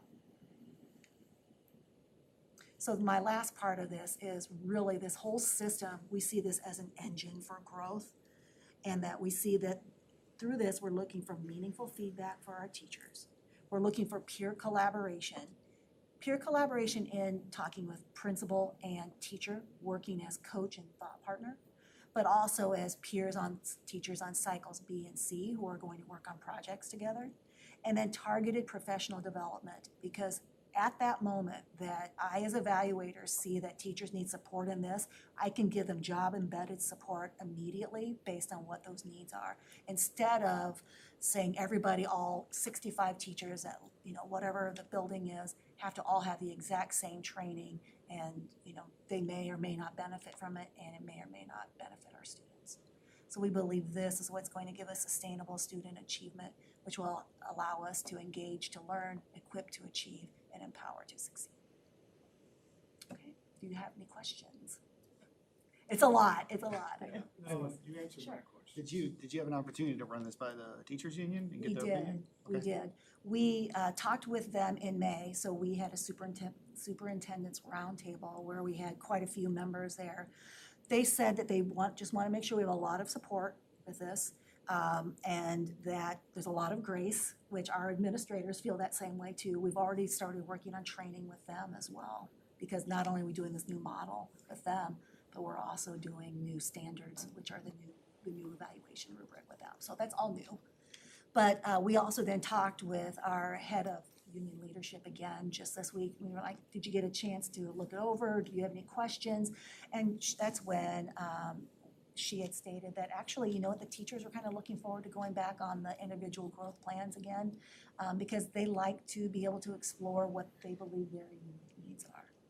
And they feel that it's fair because everybody's going to go through the cycles. It's not just only some teachers will get coaching and then not others. Everybody's going to go through those cycles.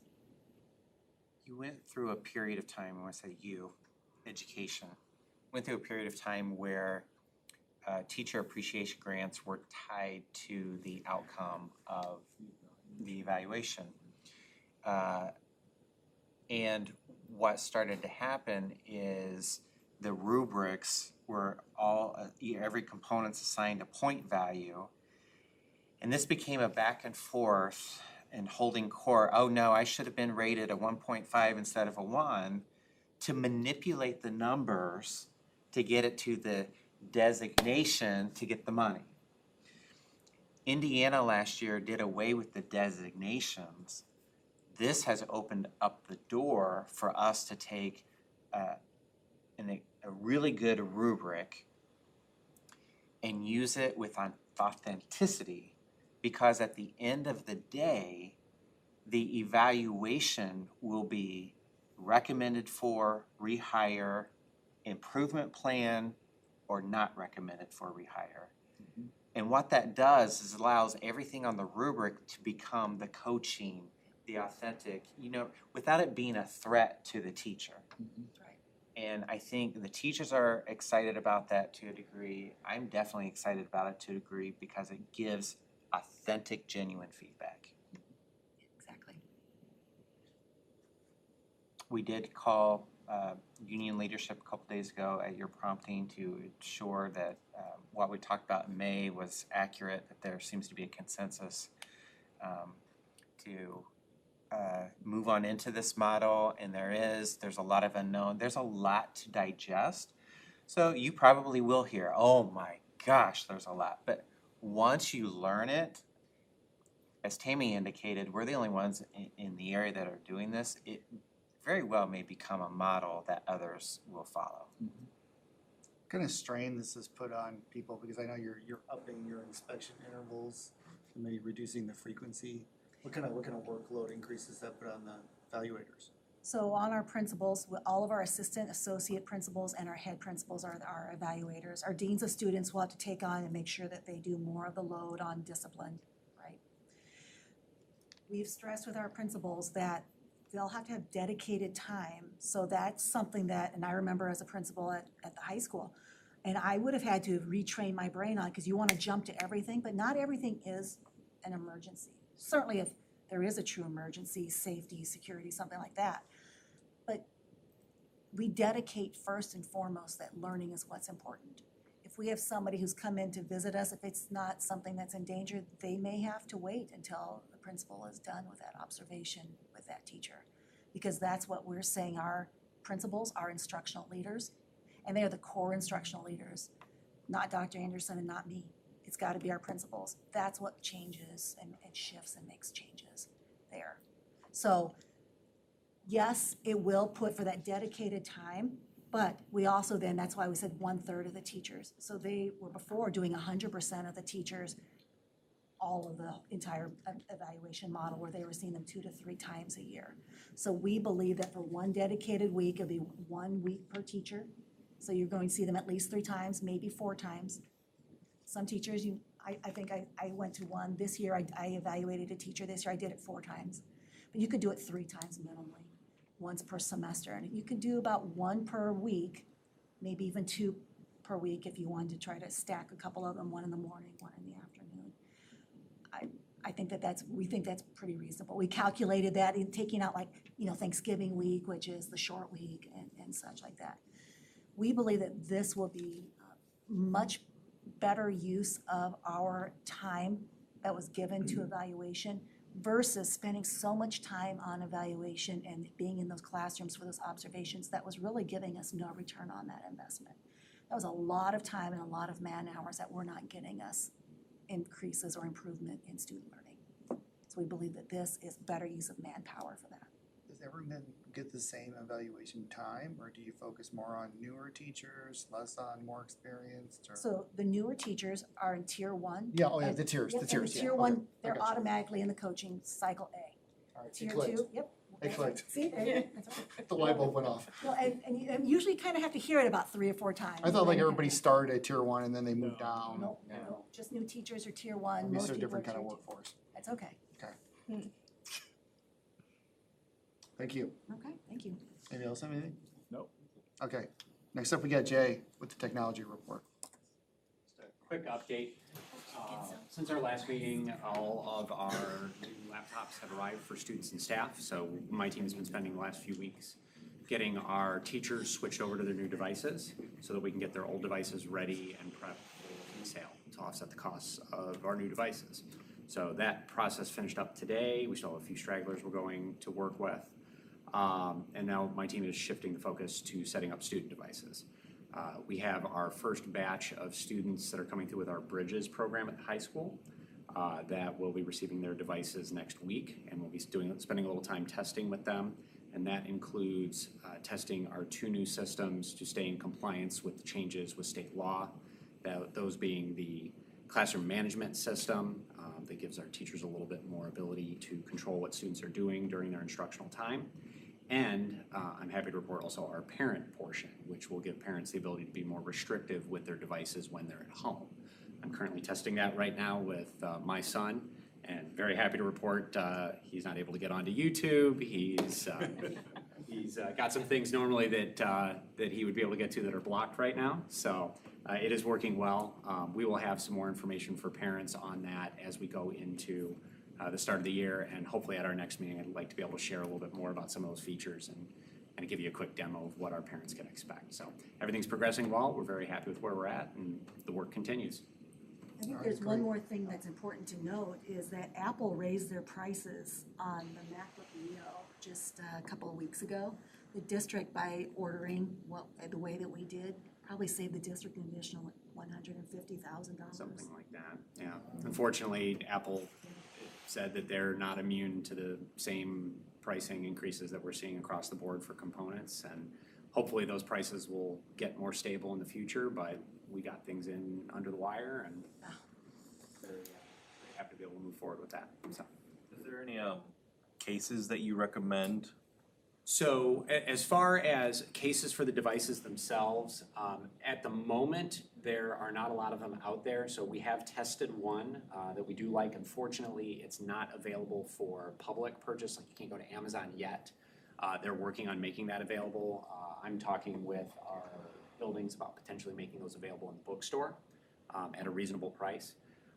But we do have some recommendations on the actual bags for our middle school students. It's actually on the supplies list. We have a couple of different models that we suggest to help those at least get from point A to point B safely. So more information we'll share that out as we start to see more, but they're so new in the market right now that there's just not a lot available. Sounds good. Thank you. Thanks, Jim. All right, next up, Dr. Anderson. All right, so we'd like to start out in the transportation department. And so Rob Lalonde is here, our Director of Transportation. As he comes up, just want to do a shout out. He had 100% pass rate on bus inspections yesterday. So. Wow. Appreciate it. I don't expect anything less. 100%. We need them all. So sticking with the theme of tonight with the restructuring, similar to athletics, we've had a resignation of our lead mechanic. Tri-Creek has done some juggling of mechanics as of late. I know back when Ron was here, we had him for a long stretch of time. He's great. I love having him around even to this day. Is he still driving? He is. Yeah, he's doing great. He's I speak with him every morning. We kind of have our morning little powwow. He's kind of addicted to the school district, so that's Is good Jim for us. still driving? Yeah, Jim he's an Wren? aide. What's the last name? Jim Wren? No. He's not, okay. He was the other mechanic. Yeah, I'm not aware of him, but Ron is the man.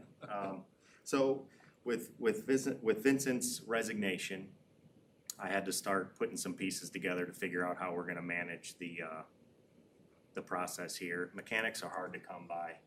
I was hired in 3 school years ago as the mechanic. I love it. I've done it now 5.5 years. This was like this was a transition phase where I had to get used to kind of passing the reins over to somebody else, which was tough because that's kind of my wheelhouse. But with him leaving, as hard as it is to find mechanics, bus drivers, things of that sort, and keeping the financial responsibility in mind, I'm proposing to you guys that I kind of shift the responsibility of the director myself and kind of inherit some more of those mechanic roles. In doing so, I'm proposing we create a new position in the department, a routing specialist.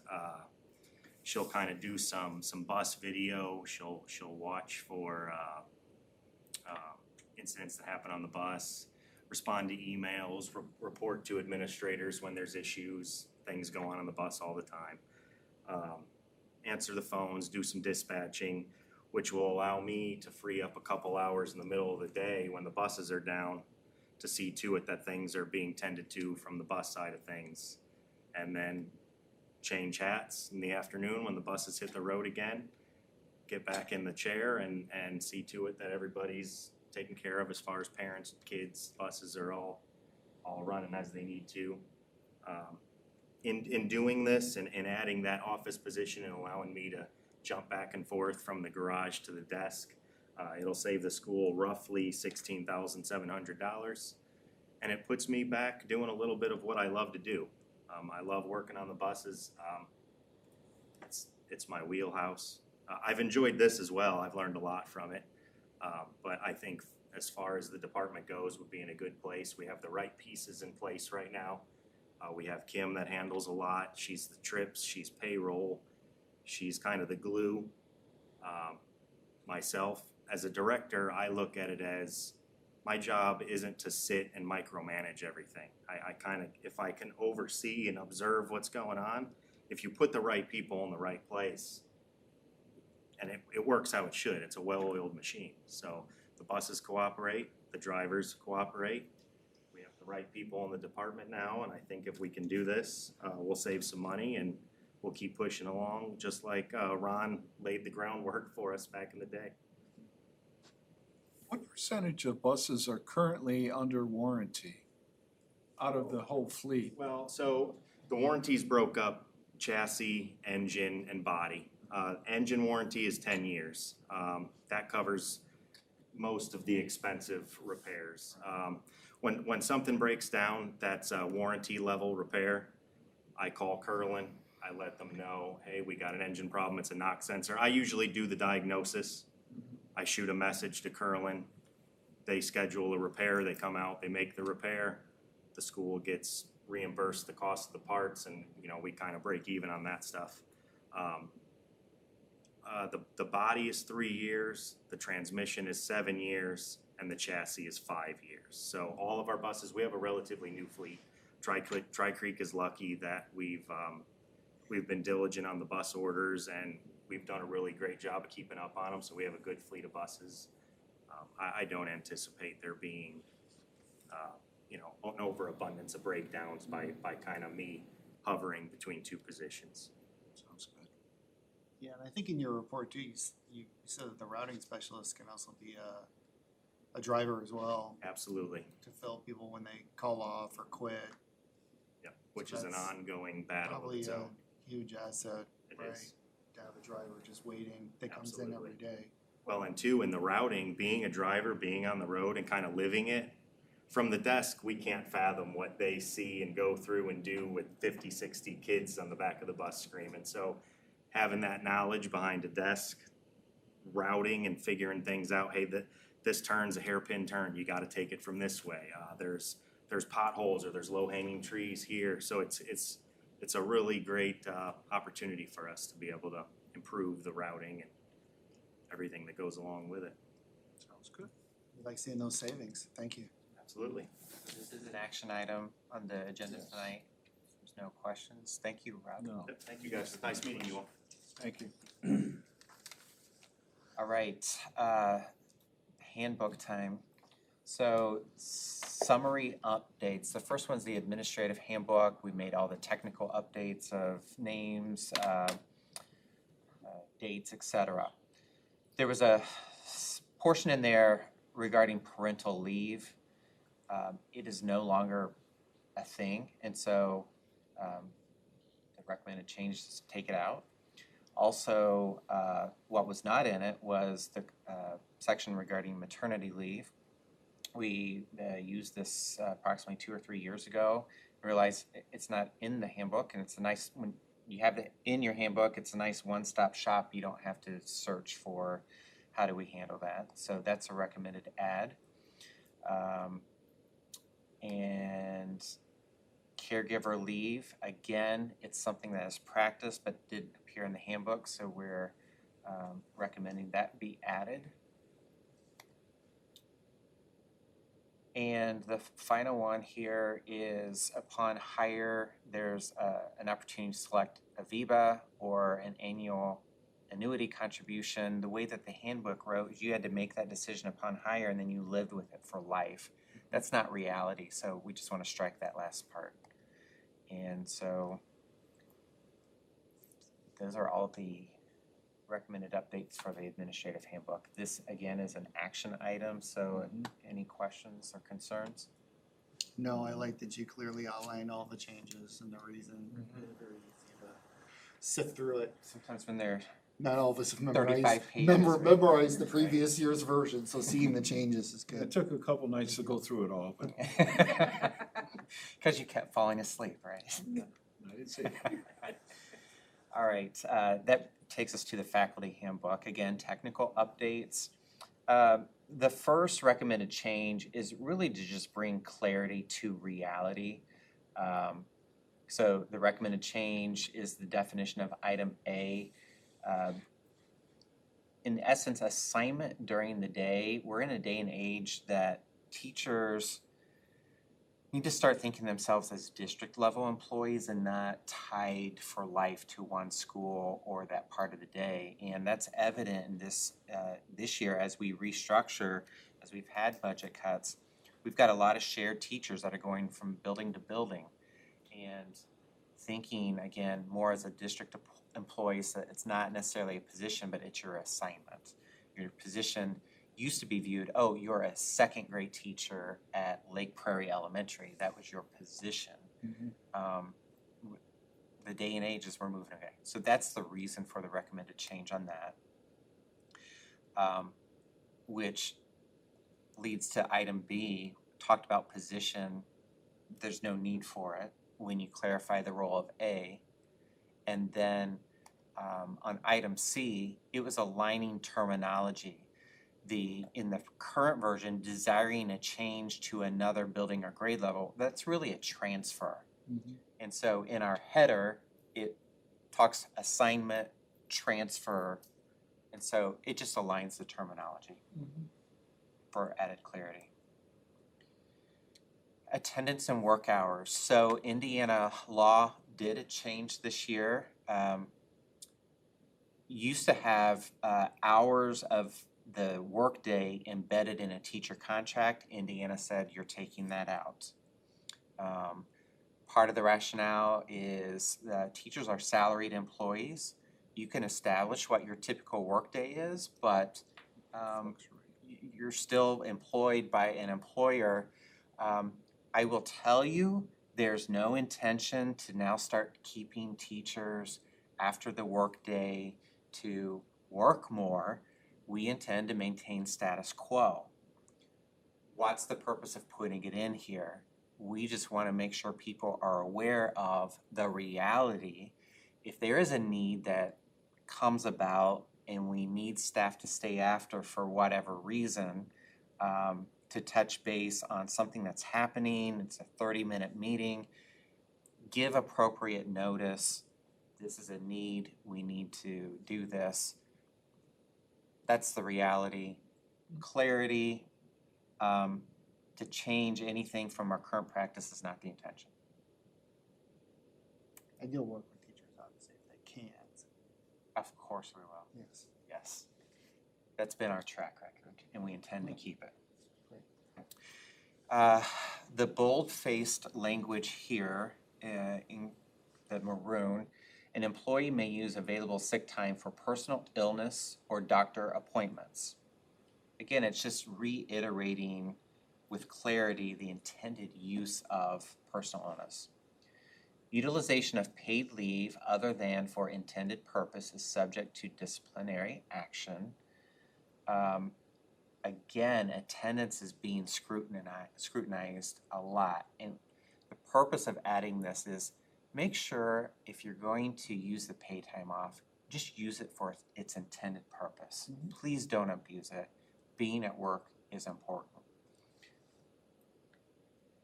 Tri-Creek School Corporation reserves the right to require medical documentation from a licensed healthcare provider upon any employee's return from work to work from sick leave, no matter how long the leave. Again, there's no intention to start having our employees bring in a doctor's note every time they take a day off. Actually, that would be detrimental to our district. Why? Because that means that people now need to go to the doctor. That's another visit. The district is paying, we don't want to pay increases on our premiums or with our health clinics. This is just to bring clarity. Use the paid time leave for what it's intended, but just understand if there becomes a pattern, we just want confirmation from a healthcare provider that it is what it is. Is there like a duration of use where you require a note or some kind of? No, marker it, slip? so originally I had this at like more than 3 days. And our human resources department had dealt with some issues recently. And as a result of that, this particular language was developed for the support staff handbook. And to keep it in alignment with that, we copied it, pasted over to the faculty handbook. So why is it not a steadfast 3 days? We have employees that will call their supervisor and say, I am still sick, and it's obvious in the conversation they are still sick. We didn't want to put in the handbook that this is a requirement. And so, again, just reality is, just understand an employer can request that doctor's note at any time for whatever, if needed. If they suspect abuse, then they can require it and request it. If not, then. There's professional trust, like Right. you're doing what That's you good. need to do. Mhm. The added language on this, what people sometimes don't understand is there's a why behind certain things. And so there was an adult whose child attended the school. The adult was working at the school in whatever capacity, whether that be an aide or substitute, and had gone to the cafeteria for lunch to get a meal, and hey, just charge it to my kid's account. I've already preloaded the money. Well, the problem in that is students by the National School Lunch Program get a designated price, and you cannot extend that to an adult. And so then there's the need, you have to keep those separate. Again, purpose of the handbook, we just want to make people aware, this is the policy and here's the why.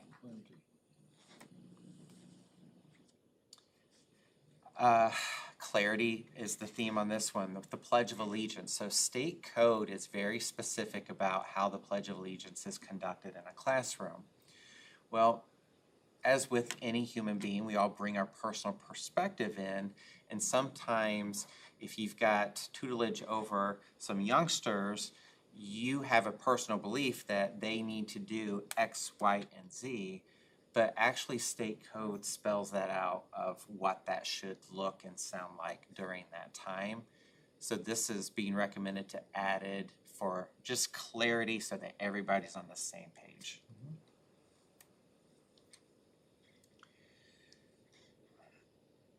The bold-faced colored language here is to reiterate, anytime you plan an event, make sure it goes into ML schedules, and here's the why. We've got a lot of facility usage coming. We also program our doors to be locked or unlocked. We program our cleaning staff, and so everybody's on the same page. Know there's a procedure, and we wanted to make sure that it was added to the handbook. Oh, and it helps to alleviate double booking. I'm planning an event, oh, didn't realize this other big event was happening over here, so be cognizant of school calendar. Mhm.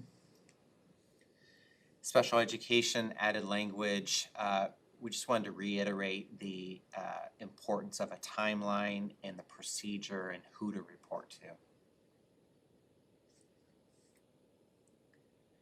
Any questions about the updates to the faculty handbook? This is an action item on tonight's agenda. Just clarification.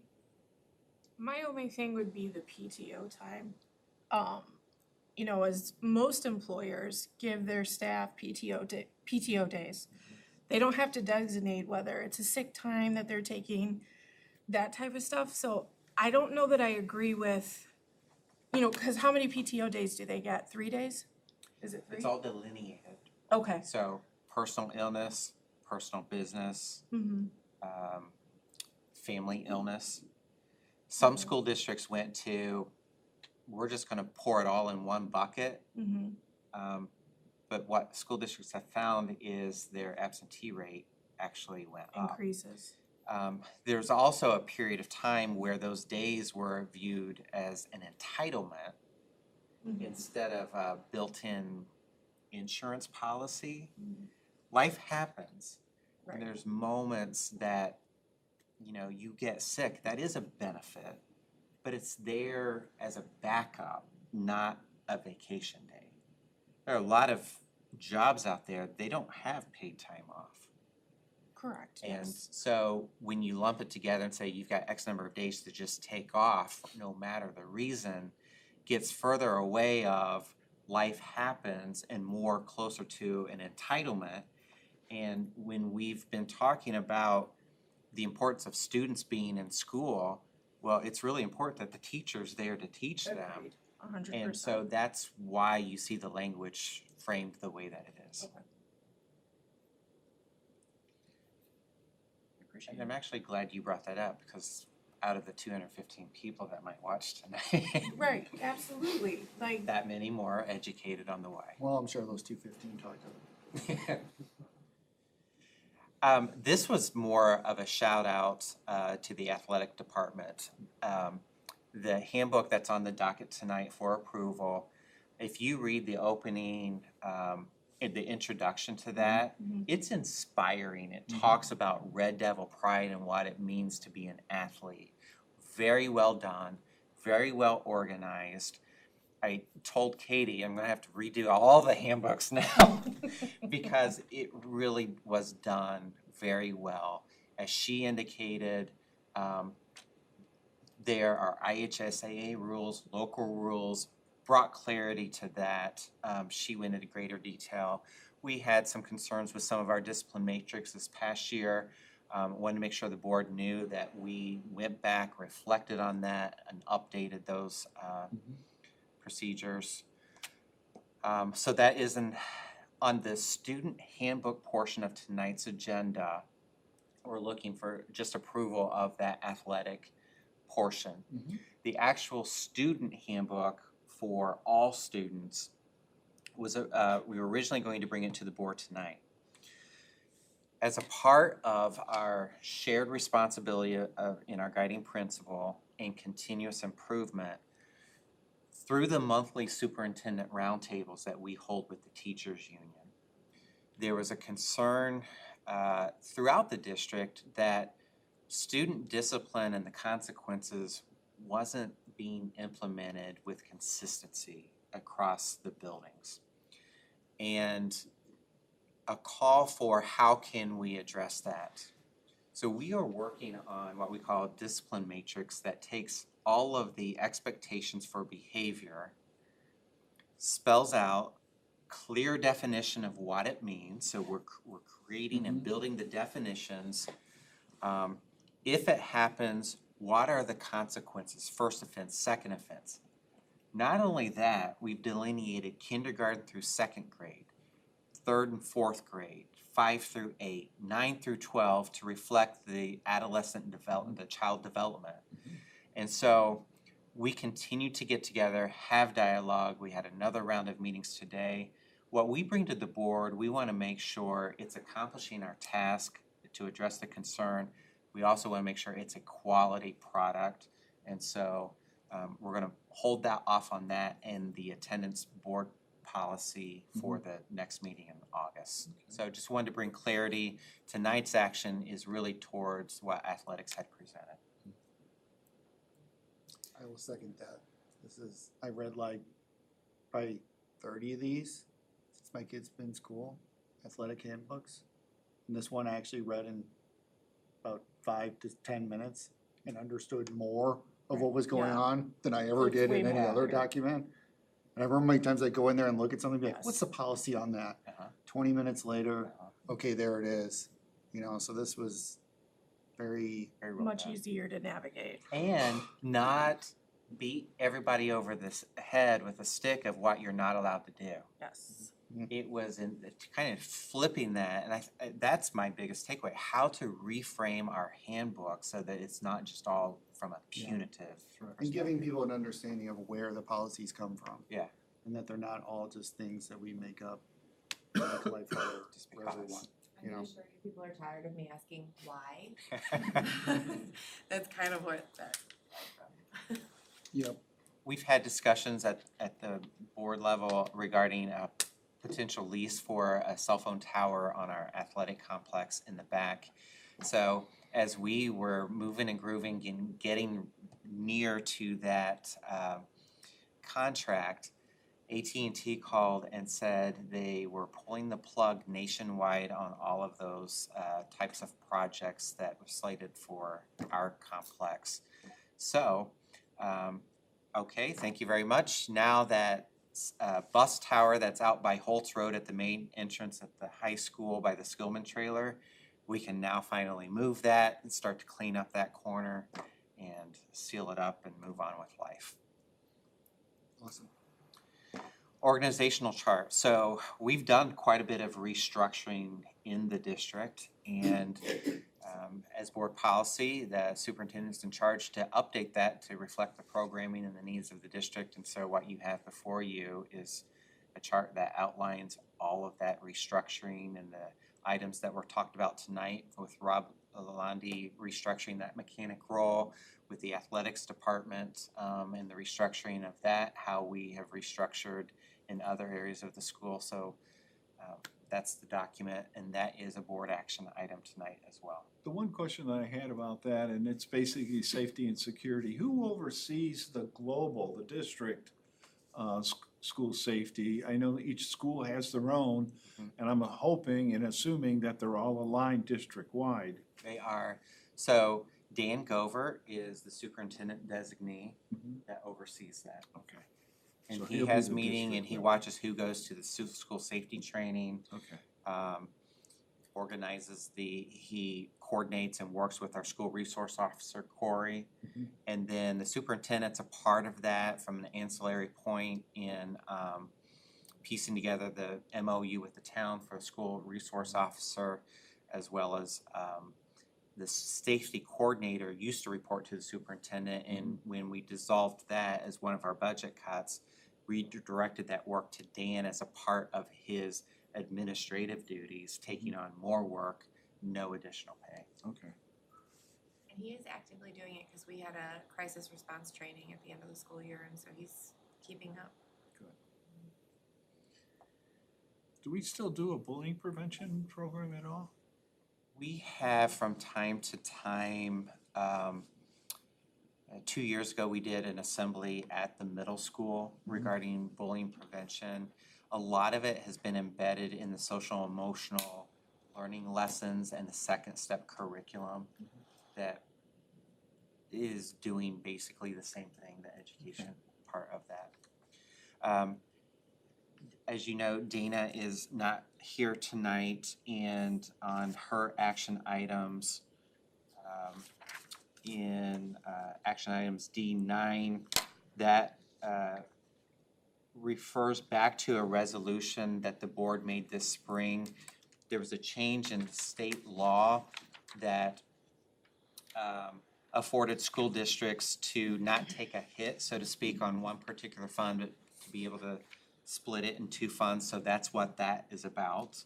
It's basically the resolution that was passed, I believe it was in May, is Dana's now figured that out, and we just need the green light to move forward with that.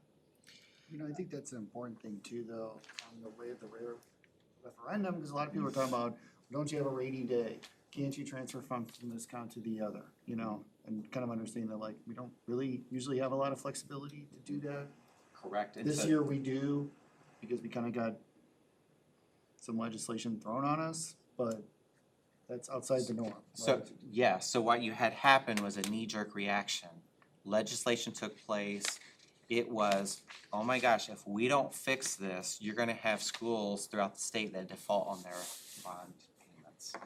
So they went back, did a quick fix, said, okay, now you can split it between two funds. That's a good. Not real well thought of. Sometimes when you put big things in place, you need a little bit more time to figure it out. Like I spoke tonight about our student handbook overhaul. We need some more time to make sure we get it right. clinical affiliation agreement with Cedar Creek Health Campus. So that's part of our CNA. That's a good. And so that's an annual, we're updating that.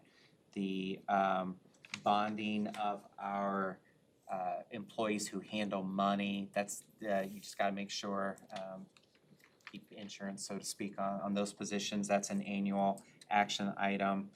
And then item 12, the cash bank, that just affords the high school the opportunity to have cash on hand to make change for their gate boxes, et cetera. And so, any questions about Dana's D through 12 action items? And that concludes the superintendent's update reports. Thanks, Andy. Yep. Okay, so moving on to the action consent items. What about me? Yeah, Nate, oh, I'm on the wrong page again. Always exclude Nate. I need to be voted out. Nate, No. Bobby's president. No. Anyway, as a representative of the Board of Managers for NICEC, we had our meeting last week, July 8th. And like this agenda, it was packed with lots of stuff. I won't get into all the details. There were the traditional approvals. But some of the highlights of last week's meeting were the approval of the I Hear Therapy Outreach Service Agreement between St. Joseph Hearing and Speech and NICEC. Another was the awarding of an Anderson grant for the 26-27 school year. Not this Anderson, but another one. The foundation awarded a grant to NICEC in the amount of $15,000, which was $5,000 more than it was in the years past. And again, this grant assists and supports the therapeutic art music services for the students. Like what we were doing, there were adjustments made to the hourly rates for paraprofessionals, the virtual speech, the e-helpers, the nurse, and interventionists for the 26-27 school year. Again, there were adjustments and improvements made for the 12-month classified staff salary ranges and also the 10-month classified staff salary ranges. Just like we talked about the approval of the classified staff handbook for the school year, technology fees, agreements with the healthcare staffing agreement between NICEC and AMN Healthcare. Neola bylaws and policies were updated and approved. Just like what we did or will be doing, approving the NICEC cluster program chart for the school year. One of the big things that is new to NICEC is the approval of a therapy dog for Eagle Park Community School, which will be a therapy dog, which is a good thing. And that's it in a brief overview. Thanks, Nate. Anybody have any questions for Nate? No? I hope not. Okay. All right. Bullet point D, action items. So the first one we have up are the athletic fees. I get a motion. I'll make a motion to approve the athletic fees. I'll second. All in favor? Aye. Opposed? So passes. Athletic personnel. I get a motion. I'll make a motion. I'll second. All in favor? Aye. Aye. All opposed? All right, passes. Transportation personnel, can I get a motion? I'll make a motion. I'll Second. All in favor? Aye. Opposed? Passes. Organizational plan chart. I'll make a motion to approve the organizational plan chart. I'll second. All in favor? Aye. Administrative handbook. I'll make a motion to approve the administrative handbook. Second. All in favor? Aye. Passes. Faculty handbook. We get a motion. I'll make a motion. I'll second. All in favor? Aye. Aye. Number 7, the student handbook relating to the athletics. I'll make a motion. I'll second. All in favor? Aye. Passes. Teacher evaluation framework. All in favor, or I'll make motion? a motion. I'll second. I figure as good as good. All right. All in favor? Aye. Opposed? Passes. Resolution number 2026-05 concerning the homestead credit waiver transfer. I'll make a motion to approve resolution 2026-05. I'll second. All in favor? Aye. Aye. Opposed? Clinical affiliation agreement with Cedar Creek Health Campus, Trilogy Health Services. I'll make a motion. I'll second. All in favor? Aye. Opposed? All right, motion passes. Number 11, public official bonds for the 2026-2027 school year. I get a motion. I'll make a motion. I'll second. All in favor? Aye. Aye. Opposed? Motion passes. Number 12, cash change banks at Lowell High School for the 2026-2027 school year. I get a motion. I'll make a motion. I'll second. All in favor? Aye. Aye. Motion passes. Next, we have our action consent items. To approve the meeting minutes from Tuesday, June 16th, 2026. I'll make a motion. I'll second. All in favor? Aye. Aye. Opposed? Number 2, payroll and claims. I'll make a motion. I'll second. All in favor? Aye. Aye. 3, the personnel report. I'll make a motion. I'll second. All in favor? Aye. Opposed? Number F, I'm gonna read through all the donation consent items at once. We have a $50 donation from the Lowell family for the Lowell High School football program. $1,391.59 from an anonymous donation for the Feed Them Forward Fund. And a $1.95 donation from Rachel Suggs for the Feed Them Forward Fund. I'll make a motion to accept the donation consent items. I'll second. All in favor? Aye. Passes 4-0. All right. Next one down, I think we have some board policy items here. Yeah, so these are non-action items. Tonight would be a first reading. The first one is the board testing policy, testing security. I have on the screen here, it's really technical updates to align with the testing manual. There is no actual change in policy, contact information. So first reading, technical updates. The next one for review is really a big deal in the state of Indiana. You've probably seen social media about no cell phones in schools during the school day.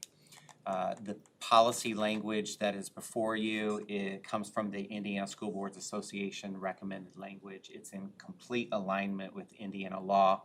Basically, Indiana code gives you 2 options. One, you don't allow students to bring cell phones on school property at all to school. Or 2, you allow students to bring them to school, but they are powered off and stored away during the school day from beginning bell to the dismissal bell. So that's what this policy reflects. There are exceptions. To read them aloud, when the student has been given permission from a teacher to use a school-sanctioned device, our NEOs, they may use the personal communication. The student is authorized to use the wireless device at an appropriate time during an emergency, so that's with permission. The student's use of the wireless devices to manage the student's medical condition, so we do have, for example, for some of our diabetic students, they have monitors that read, and so that transmits to the nurse's office or to the parent, and so that would be acceptable use. The use of a student wireless device as part of the IEP or the 504 plan as part of special education or a disability accommodation. A student may use the wireless device necessary for language translation if the school district doesn't have tools in place to accommodate that. And the student can use the unobtrusive audio recording device for note-taking, personal learning assistance, as long as basically it's not connected to the internet, Bluetooth, etc.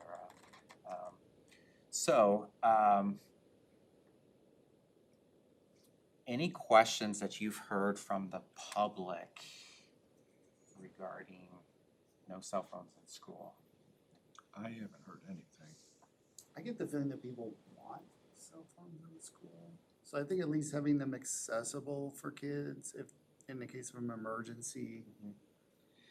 And a lot of kids are, maybe don't like having something that expensive away from them for that long, you know, but still having it in the building. And I don't know if we really have good security or ways to stow those devices. You know, you hear about people like having bags that they put them in, or they have special phone lockers, and that's just more money, more I'm time. impressed that you've you've heard that, because there are school districts out there buying a bag and a locker, and kids physically turn it in at the beginning of the day, and then you have to logistically, how are we gonna do that, and then how are we gonna Hire get them another back? person to do this. So I will tell you, in our administrative meetings, it's the expectation that kids can bring them to school before school, so if they're waiting in the gym or the cafeteria, but by the time the bell rings, they're powered down, and the expectation is they're locked in their locker.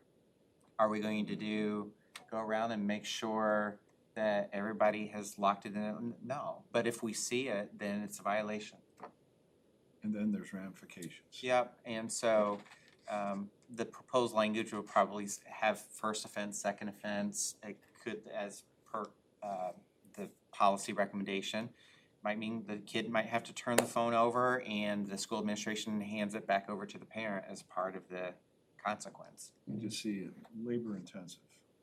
I'd like to add that when talking with Dan Govert, our security coordinator in the district, that some parents have said, what about in the case of an emergency, if there's a school shooter, I want my kid to be able to talk to me. That actually flies against what should happen. Kids need to be out of sight, quiet, and if, God help it, if there's a bomb threat, we don't want signals, we don't want anything that's disruptive, so that actually, you will not be on your phone. We will not ask you to get on your phone to call police for us. We have people in place who are there to. But I just see this being very labor intensive. Kids are not gonna turn over their phones, or parents are gonna encourage them to keep them in their pocket. But when they get an opportunity in the bathroom, they're gonna be talking, and in the hallway, they're gonna be talking. Of course, there's more chance of getting caught there, but I just see this being a whole labor intensive thing for everybody. Even when the kids are caught with the phones, it's gonna be a problem. I think the You're gonna path get of more least backlash from resistance parents. is the best way to go. the backlash I want my Susie to have. Easiest was way cell for the phone. school to comply. And then if we have to adjust it a year from now, after a whole school year looking at it, then we can get more stringent if we need to. But we need to send the message out to parents, knowing that this is the expectation, and then see how it works out. And hope it works out We well, know how but that it's post not will going go. to, I can tell you. Did you see There that were post that like went out there? More What's than that? 600 comments? There were like 600 comments when they said that cell phones See, are I gonna be don't allowed at see any school. of that That's like the stuff most anymore. I've ever seen on anything that. That's gonna be a hot topic. I remember when I was in school, how It will important be. was I want my Susie and Johnny to have their phones with them, period. Yeah, and I know like I like my kids taking their phones to school because sometimes when I'm already gone, I like to see that they're there. Using like, you know, the 365 or things like that, like breadcrumb trails. Okay, they were at the school, and then I know that when they left, they had it with them, and you know, And it's nice right after school gets out to touch base if it's like a low jack, you know, for children. So, because you know they'll never leave it, you know, from their side. So. All right, so that is the first reading of the updated policy.